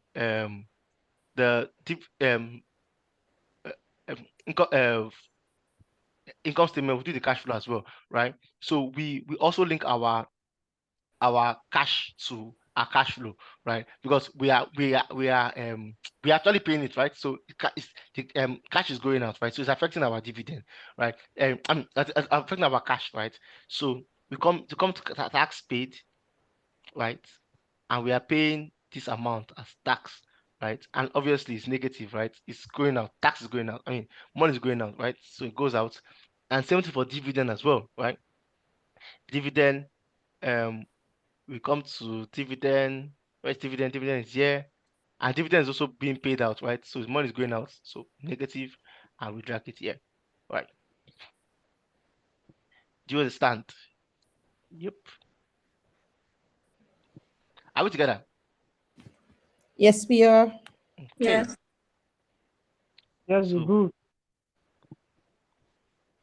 yeah. Sorry. So now let's continue. So now we've done dividend, we've done tax. Now let's do share capital as well, right? Before we do the, I mean, then the rest is just balance, just finish up the rest, right? So we've done sorry, I'm using the wrong statement. Right. So we'll come to this much later, right? We'll get to it, but let's do our share capital, right? And our share capital, we do the inflow in cash flow statement and the balance in balance sheet, right? So share capital, it's proceeds from share capital. That means additions, right? So go to our equity, share capital is equity, right? So equity, where are you? Yeah, equity schedule, right? So this is what is coming in, right? Equity is coming in, right? So that's our equity, and the balance goes into our balance sheet. What's balance sheet? Equity, yep, share capital, balance goes into our balance sheet. Sorry, press rubbish. Balance goes, where's the balance again? Yep, yes, it. And you drag it down and your model balances, right? So now it's just the net. I mean, once you have done that, nothing is shaking you again. You just finish off the model, right? So finish off the income statement. That's the changes in working capital, right? You know, we already calculated it already, right? Somewhere here, I think we calculated changes in working capital here. So this is total, right? But like now we will do it like on an individual basis, right? So for inventory, we said we'll do the previous year minus the current year, if you remember what we did. Same thing for receivables, but for payables, it will be a bit different. It will be current year minus previous year. Can't remember. Or we forgotten? I was gonna. Have we forgotten what we said in this I think I've forgotten. All right. Yeah. So it's fine. It's fine if I've forgotten. Just need to go back again and refresh yourself. So we have done inventory, receivables, and payables in cash flow. We also need to go and do it in the balance sheet as well, right? The inventory, receivables, and so inventory comes here. We've done it here. Inventory. Then receivables is here as well, right? And we go and put the payables where payables should be. Payables is here as well. And model should balance, right? So now we have put everything. So let's check, are we okay now? Everything is done in our cash flow statement, I believe. Yep. And everything done in our income statement, I mean balance sheet as well. Yep, everything is done in our balance sheet as well. And our model balance, yes, it balances. And yep, that is our model. And we have our these are accounting ratios that was pre-populated, but it's basically accounting ratios, right? Accounting ratios. So this shows the business is not doing bad. Revenue is growing, and some nice things here for the managers to see and say, okay, this is because typically people look at gross margin. Okay, we're averaging about 42%. It's very nice, very nice.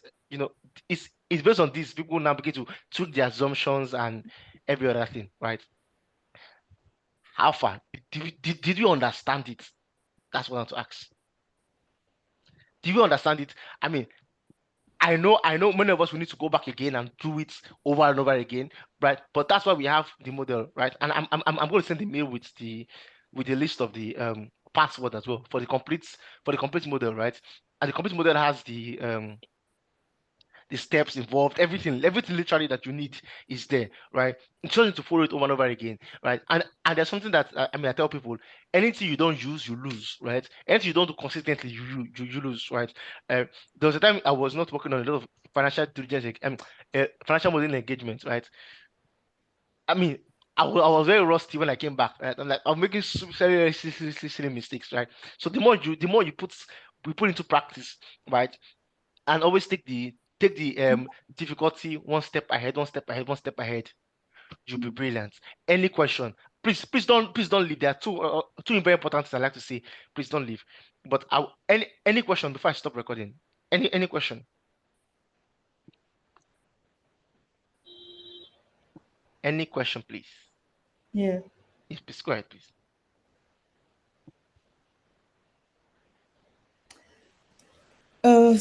Okay, so just still on like the whole like thinking about all the numbers that you have in the model, Yeah. right? So my question is, in terms of the type of company we're modeling for, right? Yeah. Are you saying that like in the instance where it's a brand new company, we can use all of the information that, I mean, general assumptions and knowledge, but in the case of an existing company, are you saying that we also use general assumptions and knowledge, or we have to use like based on the information the company provides? It That's depends on one. okay. One second question. Let me just Number two, mhm. the balancing of the cash flow, the balance sheet, and the income statement based on the steps that you showed us. Yeah. Is that just for our own personal knowledge, or is that acceptable when you're doing like a model for a company? And if it is, how do you now check when something is wrong? Because from an accounting standpoint, right, we always try to eventually balance what we have in cash flow with what we have in the bank, because that's the number you're looking at, your total balance, and you're doing in and out. If you're able to balance it like this through this hack, because in my head I'm thinking maybe I can see if I can use these steps to like balance cash in real life. How do we check for the correctness of the cash flow when it's all just balancing? How do we know when something is wrong? Okay. So let's start with the first question, right? So the first question answer is it depends. Question was modeling for a new company or modeling for an existing company, right? But it depends on the information you have, right? Everything boils down to the information you have, right? But it's the onions of the person building the model to search for this information, right? I mean, in tandem with the business, right? Typically, a financial model will go hand in hand with a business plan or a business plan already done, right? Because the business plan will state the strategy and will have some high level assumptions. For example, let's say you want to model revenue for a transport company, for example, right? And you say, okay, the bus will go through this particular route, right? I mean, even though they have like it's a permit my word, it's a lazy man way to just use historical and just grow it, right? That is if you just do that, I'm tired, everybody let's just do wait, right? But like it doesn't show that a lot of work went into it, right? The most advanced models are the ones that are quite detailed, right? That go as much, I mean, to the little granularity of it. So even it's an existing business that's been running for 5 years, 10 years, and they have this thing, right? What it does is that you become a financial model and a data analyst, right? So you look at the historical data, you look at the detailed historical data. Oh, this is how we have been going. This is how our price have moved, right? I mean, looking forward, how will the price per route move? Using the bus, how will the price per route move, right? Buses, how many buses are we going to have? How can we calculate footfall of how many people will use our bus per year? You got like so the detail is going to be even if it's an existing company, but as I said, everything will all be dependent on the information you have, right? Because like there's information that I mean information you have, the amount you are being paid, that's very important. Because like if someone is paying me, I don't know, on a personal basis, paying me like 800K to do a financial model, I will not kill myself. I will not go and do data analysis for the person. I'll go and be checking. Going and no, like you got like it's obviously what the person is paying for, right? Even if working in a company, right? Like in the company where I work for, like it depends on what they're paying. If I'm paying for us to go and kill ourselves. If I pay for me to give you the highest barest minimum, I give you the highest barest minimum. Do you understand? I'm sorry, it's not highest barest minimum. The do you understand what I'm saying, Sha? The minimum requirement, right? Then for balancing a cash flow in real life, I mean that is the existing one, right? So if you have an existing business, right, the cash flow assets you always start with. So if you're doing a historical model, right? This is why I know it's historical model to teach us, is because historical model sometimes, right? I mean, there's something that we will not do if it's historical, right? So if you have an historical cash flow, right? The cash in the bank, right? Your historical must be, I mean, so the first thing that you must do your due diligence to ensure that the historical is correct, right? So if the historical is correct, you can now use this method to continue going forward, right? And it's be okay, right? As long as your historical is correct. So you must use any other means, right, to ensure that your historical cash flow balances, you don't back to conciliation and everything. So what the client is giving you or what you're using as the historical based data is correct, is accurate, right? Then you can now use from that historical using this method I've told you, right, to now forecast the cash flow going forward. Okay. Okay. So I would like to ask for two things, and I'm begging. Like, I mean, this session was free. It was extremely free, and it's still free. But the two things that you do for me, right? So what I'm doing, I mean, for the past 6 years, I've been doing financial modeling classes, Excel intermediate basic classes, Excel VBA classes. I'm going to have an Excel VBA class maybe sometime end of this year. I've been doing it for free, 100% free. But what I derive from it is the feedback. The feedback is, it's like I mean, you know, it is like my payment, right? When I see that people were really impacted by this thing, that's all I need, right? So after this class, I'm going to share a mail with a link for the feedback form. Please don't just feel it, don't just say it was nice, right? I would really love to like good feedback, right? I mean, not good feedback. I mean good feedback, a thorough feedback. What worked? What did not work? What can I improve? What, I mean, if it really works for you, please tell me, right? Because it almost shows that, okay, like what I'm doing is actually making sense. Do you understand? Like, it's not just flying the, I don't just waste 2 hours, 3 hours of our time on a hot Saturday or cold Saturday where I am, cold Saturday afternoon. I just, wasted time, right? 3 hours we have been on this thing, right? And I mean, it also took me a lot of time to prepare. So please and please and please, if we can, please fill those feedback form. I'll stop recording now.